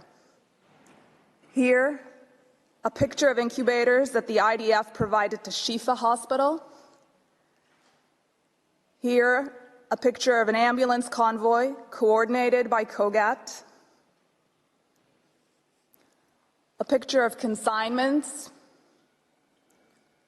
A picture of ambulances, the entry of which was coordinated by COGAT. And finally, more consignments waiting to enter Gaza. Madam President, members of the court, in the time allotted, I have been able to describe only some of Israel's efforts to mitigate civilian harm and to address the humanitarian situation in Gaza. But even this mere fraction is enough to demonstrate how tendentious and partial the applicant's presentation of these facts is, and certainly enough to conclude that the allegation of intent to commit genocide is baseless. If Israel had such intent, would it delay a ground maneuver for weeks, urging civilians to seek safer space, and in doing so, sacrificing operational advantage? Would it invest massive resources to provide civilians details about where to go, when to go, how to go, to leave areas of fighting? Would it maintain a dedicated unit staffed with experts whose sole role is to facilitate aid and who continue to do so despite having their staff killed and kidnapped? When a population is ruled by a terrorist organization that cares more about wiping out its neighbor than about protecting its own civilians, there are acute challenges in protecting the civilian population. Those challenges are exacerbated by the dynamic and evolving nature of intense hostilities in an urban area, where the enemy exploits hospitals, shelters, and critical infrastructure. Would Israel work continuously with international organizations and states, even reaching out to them on its own initiative, to find solutions to these challenges if it were seeking to destroy the population? Israel's efforts to mitigate the ravages of this war on civilians are the very opposite of intent to destroy them. Under these circumstances, far from being the only inference that could reasonably be drawn from Israel's pattern of conduct, intent to commit genocide is not even a plausible inference. Madam President, members of the Court, that concludes my statement. I thank you for your kind attention, and I ask that you now invite Mr. Sender to the podium.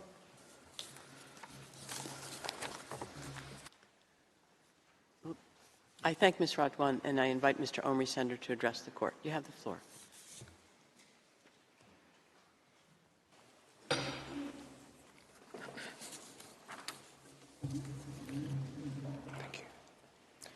Madam President, members of the Court, it is an honor to appear before you today on behalf of the State of Israel. It falls to me to address the condition of risk of irreparable harm and urgency. This third condition is, of course, dependent on the two preceding ones. Professor Shaw and Ms. Radwan have already shown that the provisions relied upon by the applicant do not afford even prima facie, a basis on which this Court's jurisdiction could be founded. They also showed that the rights asserted by the applicant cannot be regarded as plausible. It follows that the irreparable consequences cannot, in the present case, be caused by the alleged disregard of rights under the Genocide Convention. Again, this is not at all to say that the humanitarian situation arising from the present armed conflict is not grave. Civilians have been severely affected by the hostilities instigated by Hamas. Its systematic strategy of prosecuting war from under and within the civilian population exposes civilians to great risk, and it has brought about great suffering. Israel has done and is doing a great deal to alleviate this suffering in very challenging circumstances. In this regard, the factual account provided by the applicant is once again entirely one-sided. The application and request run no less than 84 pages, but they make hardly any mention of the extraordinary efforts undertaken by Israel and by a host of other states and international actors to improve the humanitarian situation. We again heard virtually nothing from the applicant on this issue yesterday. But this is a critical factor in the request before you. As Ms. Radwan has shown, it frustrates any attempt to establish the necessary special intent for genocide. It also bears upon the third condition established in your case law. Madam President, members of the Court, we know from your case law that the power of the Court to indicate provisional measures will be exercised only in exceptional circumstances. There needs to be, as you have said, a real and imminent risk that irreparable prejudice will be caused to the rights claimed before the Court gives its final decision. Your order in the Myanmar case, in which the Genocide Convention was also invoked, suggests that the adoption, and I quote, of concrete measures aimed specifically at recognizing and ensuring the right, end of quote, of the group in question to exist would mean that irreparable harm and urgency cannot be established. Precisely such concrete measures have been taken by Israel. which has been facilitating the provision of more and more humanitarian assistance for people in need throughout the Gaza Strip. These steps have not only been increasing so as to meet the developing situation on the ground. They are continuously undertaken specifically in order to prevent harm to the civilian population. These efforts have had an impact. Just last week, for example, with the assistance of the World Food Programme, a dozen bakeries reopened with the capacity to produce more than 2 million breads a day. The World Food Programme has said the delivery of flour, salt, sugar and yeast continues so as to enable more bakeries to reopen, increasing accessibility and affordability for thousands of families. And since the applicant mentioned yesterday the number of trucks entering Gaza each day before and after the war, the accurate average number for trucks specifically carrying food is 70 trucks a day before the war and 109 trucks a day over the last 2 weeks. All this information may be found in your judge's folder. Access to water has also been a priority. As with food supplies, there is no restriction on the amount of water that may enter Gaza. Israel continues to supply its own water to Gaza by 2 pipelines. It facilitates the delivery of bottled water in large quantities, and it repairs and indeed expands water infrastructure that has been damaged by the fighting. An additional water pipe bringing water into southern Gaza from Egypt began operating a few weeks ago. Access to medical supplies and services is also growing. Israel has so far facilitated the establishment of 4 field hospitals and 2 floating hospitals. The establishment of 2 more hospitals is underway. Israel is facilitating the entry of medical teams into Gaza, as also vaccinations, including in cooperation with UNICEF. Ill and wounded persons are being evacuated through the Rafah border crossing to Egypt, the United Arab Emirates, Turkey, Qatar, and Jordan. Tents and winter equipment are being distributed as well. The constant delivery of fuel and cooking gas is also facilitated. According to official data, again in your judges' folders, from 8 December, the amount of fuel entering Gaza has doubled and currently stands at 180,000 liters a day. This is a target amount requested by the UN itself. Since 21 December, the amount of cooking gas entering Gaza has also doubled, now standing at an average of 90 tons per day. Details of this kind concerning the various ongoing humanitarian efforts are updated every single day on a designated English website of COGAT, the unit in the Ministry of Defense in charge of monitoring the humanitarian situation. When pressing needs are identified, solutions are soon coordinated.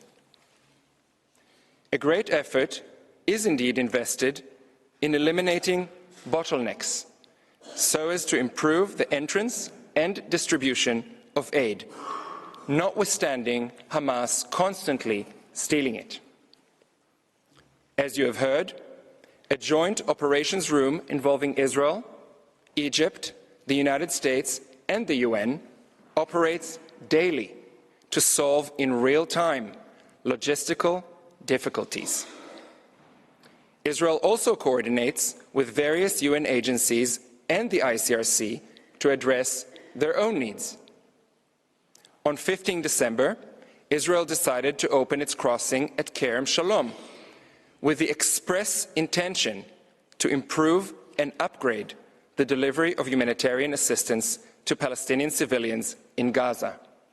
That part of the government's decision is in your judge's folder as well. This has eased congestion at the Rafah crossing and helped facilitate the provision of greater amounts of aid. Israel facilitates air routes as well for parachuting aid directly into Gaza. Facilitating a maritime corridor is currently being considered with other states. Madam President, members of the court, again, these are just some examples. But they show that Israel, no doubt, meets the legal test of concrete measures aimed specifically at recognizing and ensuring the rights of the Palestinian civilians in Gaza to exist. It has been the daily work of numerous Israeli officials of various agencies to ensure that these and other steps are effectively carried out at a time when they and their families are themselves under constant attack. A determination that the multilateral, large-scale humanitarian effort is lacking, or that scaling up access of humanitarian relief to Gaza would be of no avail, as the applicant would have you believe, should not be made lightly. Madam President, members of the court, two additional elements warrant your careful attention. They too suggest that the condition of urgency is not as easily met as the applicant would have you believe. First, the scope and intensity of the hostilities has been decreasing. Israel's defense minister said last week that Israeli forces would be shifting from the intense maneuvering phase of the war toward, and I quote, different types of special operations. This statement, made in an interview to international media, is found at tab 16A of the volume submitted.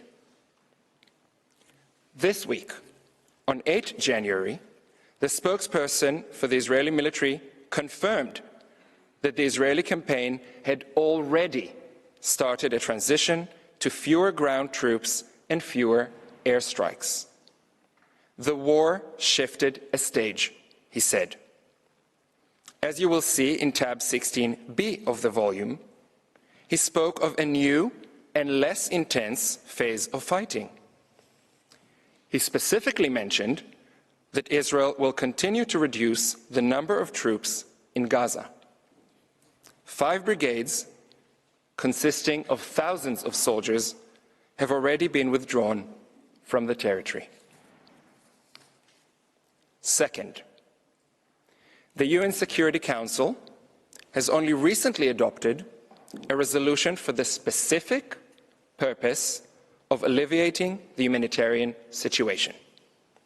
By Resolution 2720 of 22 December, which is found at tab 16C of the volume, the Council demanded the immediate and unconditional release of all hostages, as well as the delivery of humanitarian assistance at scale directly to the Palestinian civilian population throughout the Gaza Strip. More specifically still, the Council requested the Secretary-General to appoint a senior coordinator in order to establish a UN mechanism for accelerating the provision of humanitarian relief consignments to Gaza. Contrary to what we heard yesterday, this resolution does not, and I quote, remain unimplemented, close quote. A senior coordinator has been appointed and indeed began her work. The Council remains actively seized of the matter. Israel, for its part, is already working with the senior coordinator, and it has just this week coordinated the entrance of a UN delegation into northern Gaza in order to evaluate the situation and map the needs for a future return of Palestinian civilians. I recall in this connection that in the Aegean Sea case, the court found that it was not necessary to indicate provisional measures where the government in question showed willingness to act in accordance with the recommendations of the Security Council concerning the matter before the court. All these recent developments indicate that the facts as they presently exist do not call for awarding interim relief. They also suggest that the difference between the present case and earlier cases that have come before you are very clear. Finally, the lack of urgency within the meaning of the court's case law is further demonstrated by assurances provided before you today by Israel's co-agents. They could not be clearer in stating that Israel remains bound at all times by its international legal obligations. Needless to say, this includes Israel's obligations as a state party to the Genocide Convention. The applicant will have this court say that it cannot take the word of a state. That would be not only unfortunate, it would also be contrary to the law on unilateral declarations of states. Unsurprisingly, your consistent case law suggests that assurances of the kind offered by Israel may well render the indication of provisional measures unnecessary. Madam President, members of the court, the conclusion is that the condition of irreparable prejudice and urgency cannot be met. It is Israel and its citizens who would risk irreparable harm if the request of South Africa were to be granted. Madam President, distinguished members of the court, that concludes my statement.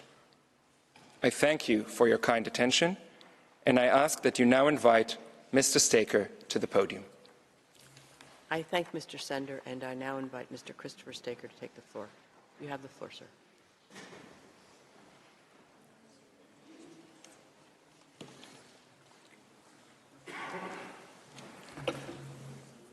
Madam President, Mr. Vice President, members of the court, it's an honor to appear before you again and to represent the State of Israel.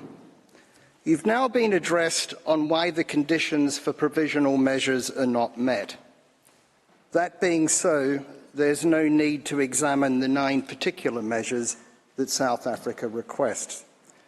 Nonetheless, for completeness, I will address each in turn and show that their terms are unwarranted in any event. They go beyond what is necessary to protect rights on an interim basis and therefore also have no link with the rights sought to be protected. I start with the first and second requested measures. These would require immediate suspension of Israel's military operations in Gaza. This request is frankly astonishing. A request is made by a state not party to an ongoing conflict for provisional measures requiring unilateral suspension of military operations by one party to the conflict only, leaving the other party free to continue attacks which it has a stated intention to do. South Africa cannot argue that similar measures were granted in the Russia genocide case. That case was fundamentally different. In the Russia case, the legality of the military operation itself was in issue by reference to the Genocide Convention. Russia had claimed that its military operation was to prevent and punish genocide being committed in Ukraine. The court found it doubtful that the Genocide Convention authorizes a unilateral use of force in the territory of another state, and plausible that Ukraine had a right not to be subjected to military operations by Russia for that purpose. The result, provisional measures could protect a plausible right not to be subjected to military operations. In this case, Israel does not rely on the Genocide Convention or Prevention of Genocide to justify its operations. The lawfulness of the operations themselves does not involve any interpretation, application, or fulfillment of the Convention over which the court has jurisdiction. As jurisdiction in this case is based solely on Article 9 of the Convention, the court cannot find that South Africa or Palestinians in Gaza have a plausible right of the kind in the Russia case. Article 41 of the statute empowers only such provisional measures as the circumstances require to preserve the respective rights of either party. In the Russia case, a suspension of military operations might have been necessary to preserve a right not to be subjected to military operations. But in this case, the right in issue is South Africa's claimed right to ensure observance of the Genocide Convention. It's absurd to suggest that the only way to ensure observance of the Genocide Convention in a military operation is to prevent the operation from being conducted at all, in order, according to South Africa, to secure the humanitarian response and avoid yet more unnecessary death and destruction. That goes beyond preventing genocide. South Africa appears to argue that the military operations as such are genocidal. But how has South Africa established a plausible claim that this is so? Mr. Hassim argued only that it's plausible, quote, that at least some, if not all, of these alleged acts fall within the Convention's provisions. How does at least some acts turn into the military operations as such? The pictures shown yesterday of various individual incidents, whatever they may or may not say about those incidents, are not evidence of the intent of the military operations as a whole. Professor Shaw has addressed you on why the statements of holders of official positions relied on by South Africa do not establish a plausible claim of genocidal intent. The inevitable fatalities and human suffering of any conflict is not of itself a pattern of conduct that plausibly shows genocidal intent. These provisional measures are therefore not within the court's power under Article 41 of the statute.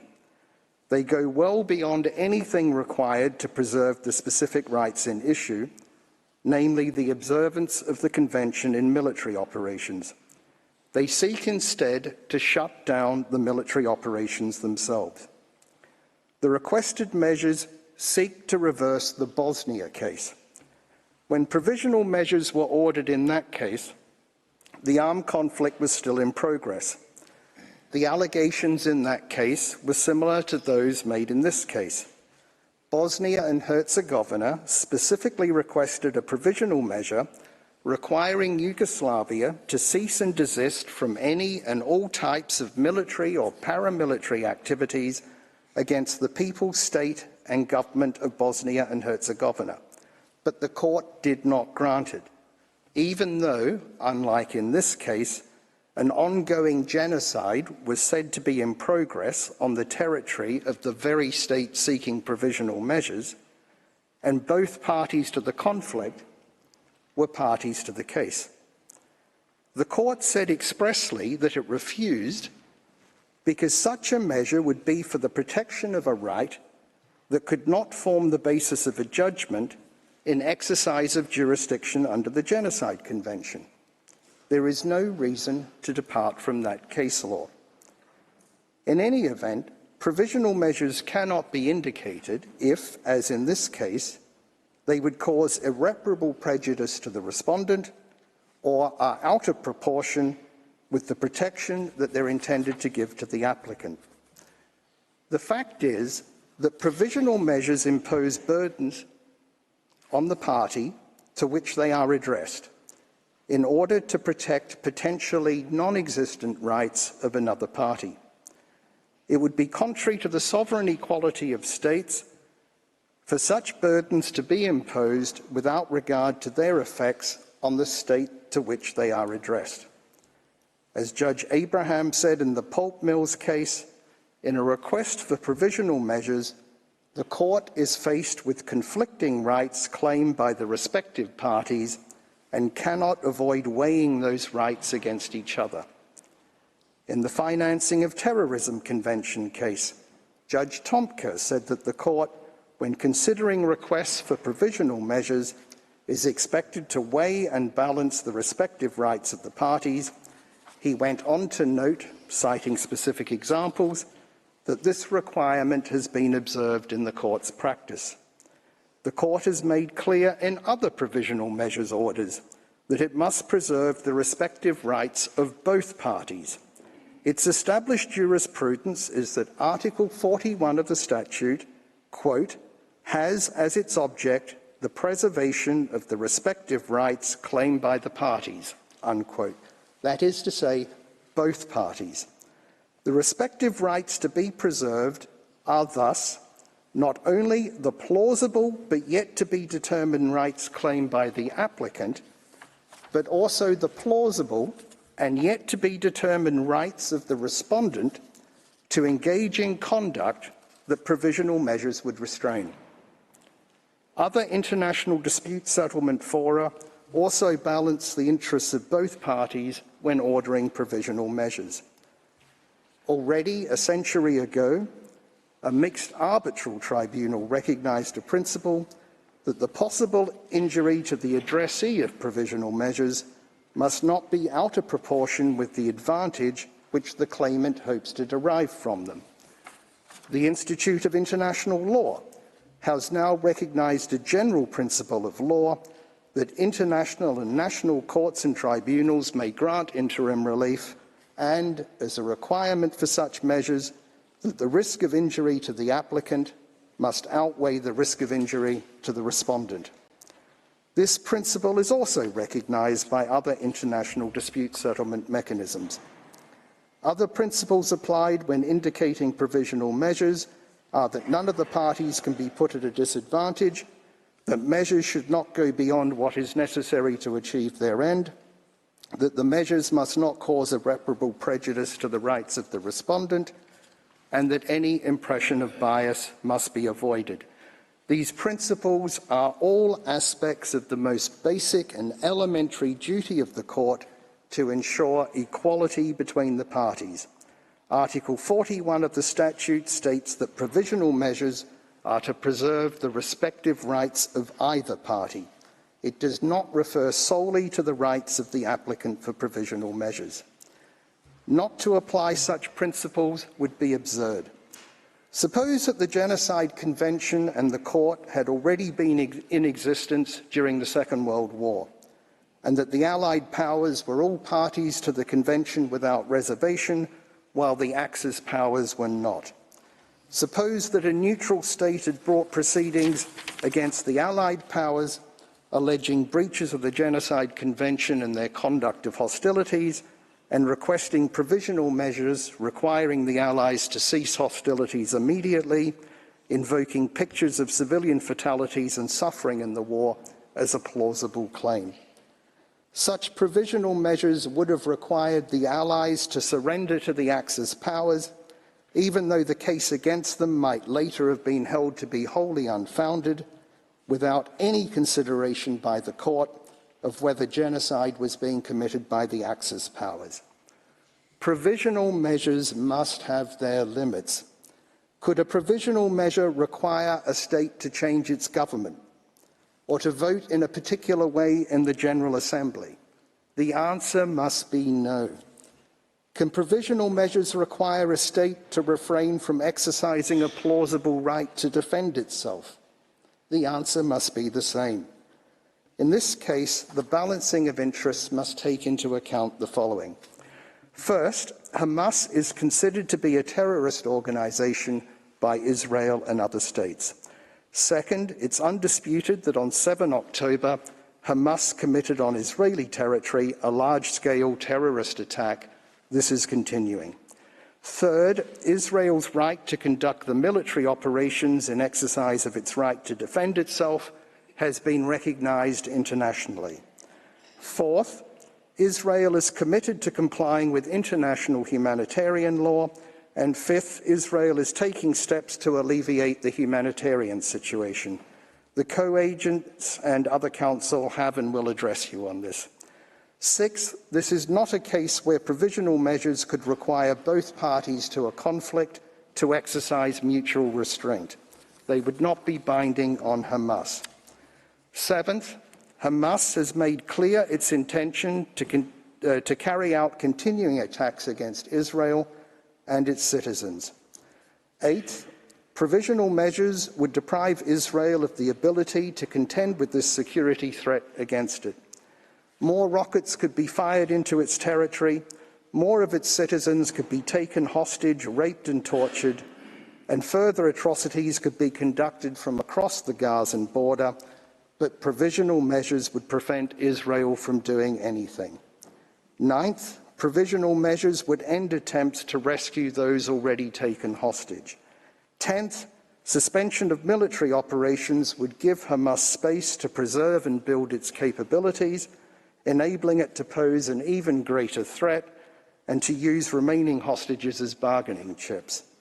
If granted, the result would be this: an organization recognized internationally as terrorist has committed a terrorist atrocity in the territory of a state, and a third state now seeks an order from this court that would prevent the attacked state from responding, but which would impose no obligation on those responsible for the attack. The requested measures would not put an end to the conflict, but only to military operations by one party to the conflict. These measures would assist the other party and encourage the commission of further terrorist attacks. In this respect also, the Russia case is fundamentally distinguishable from this case. Provisional measures should be a temporary shield to preserve claimed but as yet unproven rights pending a decision on the merits. Instead, they're being used here as a sword to give an advantage to one party in a conflict over another. The irreparable prejudice to Israel is obvious, so is the lack of proportionality. Madam President, members of the court, Israel's position is that there is no conceivable basis on which the first two provisional measures could be ordered. I turn then to the third requested measure. This would require Israel to take all reasonable measures to prevent genocide. This is analogous to the first provisional measure in both the Bosnia case and the Myanmar case. There are two further objections to this measure. First, its wording is not confined to the current military operations in Gaza. It's expressed to apply in relation to the Palestinian people generally. This opens the possibility to later claims that actions by Israel having nothing to do with Gaza are in breach of this provisional measure. While the Convention obligation to prevent genocide may not be confined to current operations in Gaza, the subject matter of this case is. There is no justification for the provisional measure to extend beyond the claim itself. This particular objection applies also to the fourth and seventh requested measure. A second objection is that this third provisional measure would impose the same obligation on South Africa as well. No reason is given for this. The other requested provisional measures do not apply to South Africa. Why this one? Is South Africa saying it may fail to comply with its obligation to prevent genocide if not compelled to do so by a provisional measure? Unlikely. Rather, through this provisional measure, South Africa appears to seek a special mandate from the court to act internationally in relation to Palestinian issues on the basis that it seeks to prevent genocide. Indeed, if South Africa's right to bring these proceedings was disputed, South Africa might argue that this provisional measure gives it the right. However, provisional measures cannot confer special mandates on states, and no justification for doing so is established in any event. The third provisional measure should therefore not be granted. I move on to the fourth requested measure. This would require Israel to desist from committing acts within the scope of Article 2 of the Convention. There are fundamental objections to this measure. First, it has no counterpart in the provisional measures ordered in the Bosnia and Myanmar cases. What's the need for this special novel measure? No explanation is given. Second, it uses the word desist, which implies that violations of the Convention by Israel are occurring. It seeks an implied ruling on the merits. In the Bosnia case, you declined to grant a provisional measure requested by Bosnia and Herzegovina that Yugoslavia must cease and desist from all acts of genocide. You should also refuse this request. It's one thing to call on a state to comply with its obligations under the Convention. It's quite another to imply that a state has failed to do so. While provisional measures are without prejudice to the merits, such an implied finding will tarnish the reputation of the respondent state, which is not only unprincipled, but also unnecessary within the meaning of Article 41 of the statute to protect claimed rights on an interim basis. Third, this measure refers to acts within the scope of Article 2 of the Convention. Now, although an act is not within the scope of Article 2 unless it's committed with genocidal intent, the proposed wording leaves scope for South Africa subsequently to argue that the words mean only the acts themselves, whether committed with genocidal intent or not. On that interpretation, the effect would be to shut down Israel's military operation. Every killing or wounding of an opposing combatant by Israeli forces, every collateral civilian casualty, no matter how lawful under international humanitarian law, would be a breach of this provisional measure. Even security checks by Israeli forces of humanitarian aid entering Gaza, in accordance with international humanitarian law as recognized by Security Council Resolution 2720, might be argued to be a breach. The request for this measure should be rejected for the same reasons as the first and second measures. I next address the fifth requested measure. This specifies types of acts to be regarded as deliberately inflicting conditions of life calculated to bring about physical destruction for purposes of the fourth provisional measure. This measure is also objectionable. First, it's not a freestanding measure, but an elaboration of paragraph C of the fourth measure. If the fourth measure is not granted, then the fifth measure falls away. Secondly, no analogous provision is found in the provisional measures order in the Bosnia and Myanmar cases, and no special need for such a new measure is established. Third, it again uses the word desist. Fourth, it seeks further impermissible implied rulings on the merits. For instance, it refers to so-called expulsion and forced displacement of Palestinians from their homes. This is an apparent reference to Israel's practice of issuing calls for civilians to temporarily evacuate areas of intense hostilities, which is in fact a measure to mitigate harm to civilians. This measure thus seeks the court's ruling that evacuation calls amount to expulsion and forced displacement of Palestinians from their homes. Does South Africa suggest that Israel should cease giving warnings to civilians before military operations? How would that protect the rights that South Africa claims? Similarly, paragraph C of this measure seeks the court's ruling that damage to buildings in military operations, presumably even when lawful under international humanitarian law, amount to the destruction of Palestinian life in Gaza. Overall, paragraphs A to C of this measure, read together with paragraph C of the third measure, seek the court's ruling on the merits that evacuation calls, the current humanitarian situation and damage to buildings all amount to deliberately inflicting on the group conditions of life within the meaning of Article 2C of the Convention. The reality is that the conflict and the humanitarian situation cannot be resolved overnight. This provisional measure seems designed to ensure that Israel will be in breach of it as soon as it is made.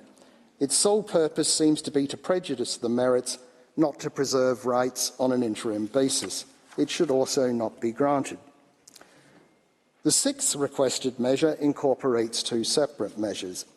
The first of these would require Israel to ensure that its military and organisations and persons subject to its control do not commit acts falling within Articles 2 or 3 of the Convention. It's analogous to the second provisional measure in the Bosnia and Myanmar cases, respectively. But an objection to this is the reference to any irregular armed units or individuals that may be directed, supported, or otherwise influenced by Israel. This wording has simply been copied from the second provisional measure in the Bosnia and Myanmar cases.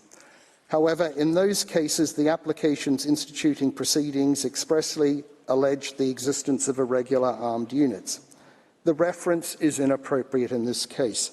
There's no suggestion of forces other than the Israel Defence Forces on whose commitment to international humanitarian law you have and will be addressed on today. The second part of the sixth provisional measure contains an obligation to punish genocide. No such provision was included in the Bosnia or Myanmar provisional measures order. Punishment of genocide is not something that needs to be done urgently in order to protect claim rights on a provisional basis. This measure should also not be granted. The seventh provisional measure also comprises two separate measures. The first would require Israel to take measures to prevent destruction of evidence. The Court has indicated such a measure on two recent occasions, but declined to do so on two other recent occasions, despite a specific request by the applicant. In the cases where it was granted, the application for provisional measures specifically alleged that evidence was being destroyed or concealed. In this case, South Africa makes just a bare assertion that there are serious concerns about the destruction of evidence and its effect on future investigation into crimes, and a hampering of scrutiny of Israel's actions. South Africa appears to suggest that the effects of the military operations themselves amount to destruction of evidence, making this yet a further provisional measure, effectively seeking a suspension of military operations. The granting of this measure would imply that there is some reason to suspect concealment of evidence when in fact none has been identified. This again would be an unprincipled and unnecessary tarnishing of reputation. The second part of this measure would require Israel not to impede access to Gaza by fact-finding missions, international mandates and other bodies. However, it is noted first that access to Gaza from Egypt is under the control of Egypt.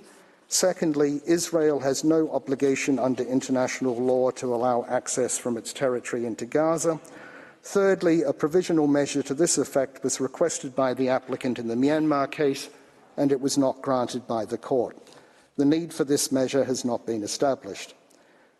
The eighth requested measure would require Israel to submit regular reports to the Court on measures taken to give effect to the provisional measures. Provisions for such reports were made in two recent provisional measures orders, but on four other occasions it was refused, despite being specifically requested by the applicant. This shows that such measures are not routinely granted. They've been granted occasionally when specific action has been indicated. In Armenia versus Azerbaijan, the Court said that a report was necessary in view of the specific provisional measures it's decided to indicate, and in light of the undertakings made by the agent of Azerbaijan. South Africa does not justify the inclusion of such a measure. There is no shortage of publicly available Israeli material and reports about the present situation in Gaza. Finally, the ninth requested measure is a non-aggravation measure. On two recent occasions, such a measure was specifically requested by the applicant but not granted by the Court. Again, such a measure is not the norm, and again, South Africa does not justify its necessity. Provisional measures for non-aggravation have been indicated in cases where both parties have been directly involved as actors in the facts of the case, and the provisional measures have always applied equally to both parties. Thus, in Myanmar, the Court declined to grant such a measure. An obligation of non-aggravation cannot fairly be imposed on only one party to a case, or only one party to a conflict. If the proposed measure was granted, South Africa would remain free to aggravate its claim dispute with Israel, and Hamas would not be impeded from escalating the conflict with Israel. The only purpose of this provisional measure appears to be to prevent Israel from responding to any such escalations. Again, there's no justification for this measure. Madam President, members of the Court, that concludes my arguments on the inappropriateness of the specific measures requested by South Africa. I thank you for your careful attention. I invite you to call on Mr. Noam, co-agent of Israel, to conclude Israel's arguments. I thank Mr. Staker, and I now invite the co-agent of Israel, Mr. Gilad Noam, to address the Court. You have the floor, sir.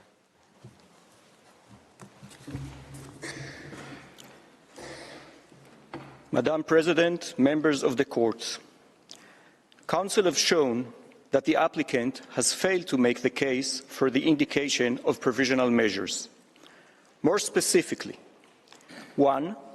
The Court lacks prima facie jurisdiction, as the applicant has not shown any dispute between itself and the respondent at the time the application was submitted. Indeed, it tried to mislead the Court into believing that one had existed. 2. The applicant has failed to meet the condition of plausible rights to be protected in the present circumstances. 3.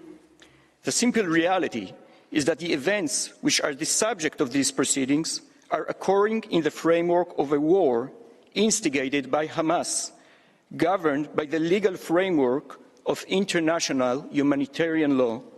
They do not fall within the remit of the Genocide Convention. 4. The standard of irreparable harm and urgency is not met either. Israel is constantly taking concrete steps, together with others, to address the humanitarian situation in Gaza. 5. Finally, we have shown that each of the provisional measures sought are unwarranted and prejudicial.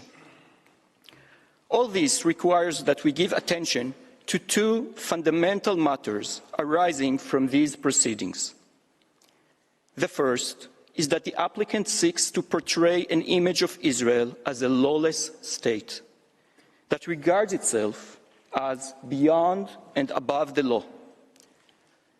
The applicant paints an image of Israel as a state in which the entire public service, military, and society have in concert discarded Israel's long-standing commitment to law and morality and become singularly consumed with destroying an entire population. That is patently false. I can attest to that firsthand as the Deputy Attorney General for International Law. In this position, I regularly advise the government on issues of international law, including humanitarian law. This has not changed since October 7th.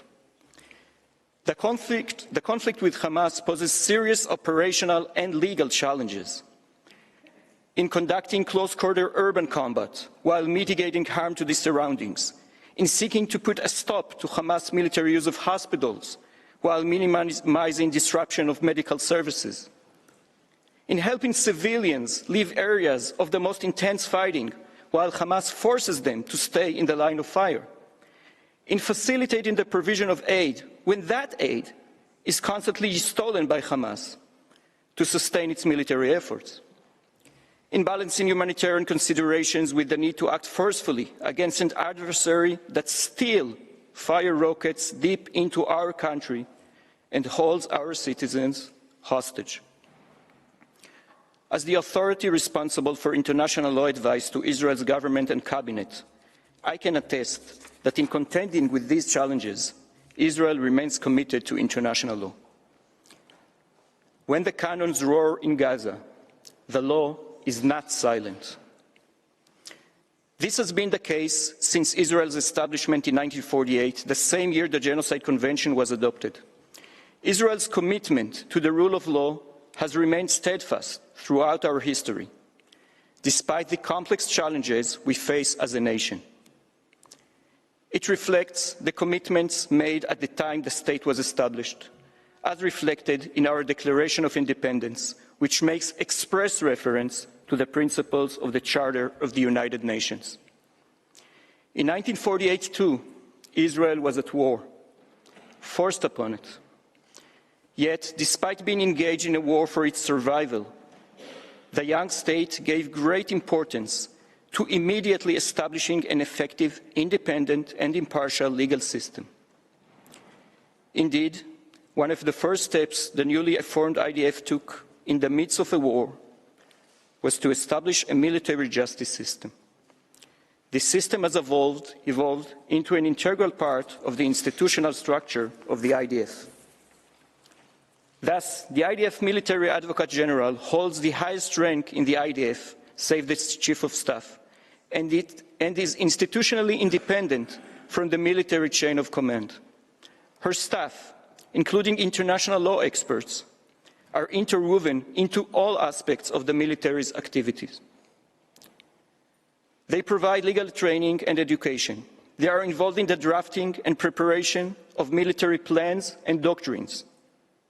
And they provide ongoing legal advice on a range of issues, including targeting, weaponry, and obligations towards the enemy's civilian population. This remains the case in the current conflict. The civilian legal system, including my department in the Ministry of Justice, serves as an avenue of review for the military legal system. The Attorney General stands at the head of the civilian legal system. In this position, she too enjoys full institutional independence. At all times, the doors to Israel's courts, including Israel's Supreme Court, remain open. This court is widely acknowledged for its willingness to consider issues pertaining to the conduct of hostilities, including ongoing hostilities. Indeed, during the current conflict, the court has already considered petitions on different aspects of the war. Israel's legal system also ensures accountability. The IDF has a robust law enforcement system. It also maintains an independent mechanism for examining and investigating alleged violations of international humanitarian law. This mechanism is subject to review and oversight by the civilian justice system, including the Supreme Court. This system has been structurally strengthened over the past decade, including by consultations with like-minded states and international experts. Assessing incidents in large-scale hostilities outside of a state's territory requires expertise. Our system is provided with substantial resources and authority to fulfill its mission. The military mechanism is already reviewing incidents relating to the current conflict. The rule of law remains a foundational pillar of the State of Israel. The applicant defames not only Israel's leadership, but also Israeli society. Misrepresenting a selective assortment of statements to suggest genocidal intentions and the abdication of core moral values. Israel's counsel, Professor Shaw, addressed this claim. The shock, anxiety, and deep pain that have affected Israeli society since October 7th naturally lead to harsh statements regarding the enemy that is committed to, indeed driven by, destruction of Jews and Israelis. But our legal system knows how to draw a line between statements that may be troubling and even obscene, but fall within the right of freedom of speech in a democratic society, and those statements which go beyond that right. As the Attorney General reaffirmed publicly recently, any statement calling for intentional harm to civilians contradicts the policy of the State of Israel and may amount to a criminal offense, including the offense of incitement. Several such cases are currently being examined by Israeli law enforcement authorities. You will find this statement in tab 16D in the volume. Madam President, members of the Court, a second general matter we alluded to is the broader implications of this application for Israel and the wider international community. As we have shown, this case concerns a large-scale armed conflict with tragic consequences for civilians on both sides. Yes, there is a heart-wrenching armed conflict. But the attempt to classify it as genocide and trigger provisional measures is not just unfounded in law. It has far-reaching and negative implications that extend well beyond the case before you. Ultimately, entertaining the applicant's request will not strengthen the commitment to prevent and punish genocide, but weaken it. It will turn an instrument adopted by the international community to prevent horrors of the kind that shocked the conscience of humanity during the Holocaust into a weapon in the hands of terrorist groups who have no regard for humanity or for the law. If ever resort to force in self-defense against an enemy hiding behind civilians can be portrayed as genocide and trigger provisional measures, an inevitable tension will be created between the Genocide Convention and states defending themselves against the ever-increasing capacities of terrorist organizations. Doing so would also signal to terrorist organizations that they can commit war crimes and crimes against humanity and then exploit this court to obtain protection. For us, provisional measures would lead to a perverse situation. It would effectively allow Hamas to continue attacking the citizens of Israel, to hold 136 hostages in unbearable conditions, to keep tens of thousands of displaced Israelis from returning to their homes, and essentially to promote its plan to massacre as many Israelis and Jews as it can. Madam President, members of the court, in living memory of the atrocities that gave birth to the term genocide, in the aftermath of which the State of Israel was founded, we are witness to a concerted and cynical effort to pervert the meaning of the term genocide itself. The Genocide Convention is too important a foundation in humanity's aspiration to defeat barbarism and evil to be belittled in this way. And the faith that has been placed in international law and its institutions is too cherished an asset to be squandered. We appeal to this court not to be taken down that dangerous road. Madam President, members of the court, for all the above reasons, Israel requests the court, in accordance with Article 60, paragraph 2 of the rules of the court, for the reasons given during the hearing of January 12, 2024, and any other reasons the court might deem appropriate. 1, to reject the request for the indication of provisional measures submitted by the applicant. 2, to remove the case from its list. Madam President and members of the court, that concludes Israel's observations. Thank you for your kind attention. I thank the co-agent of Israel, whose statement brings to an end the single round of oral argument of Israel, as well as the present series of sitting. In accordance with the usual practice, I shall request the agents of both parties to remain at the court's disposal to provide any additional information the court may require. The court will render its order on the request for the indication of provisional measures submitted by South Africa as soon as possible. The agents of the parties will be advised in due course as to the date on which the court will deliver the order in public sitting. Since the court has no other business before it today, the sitting is declared closed.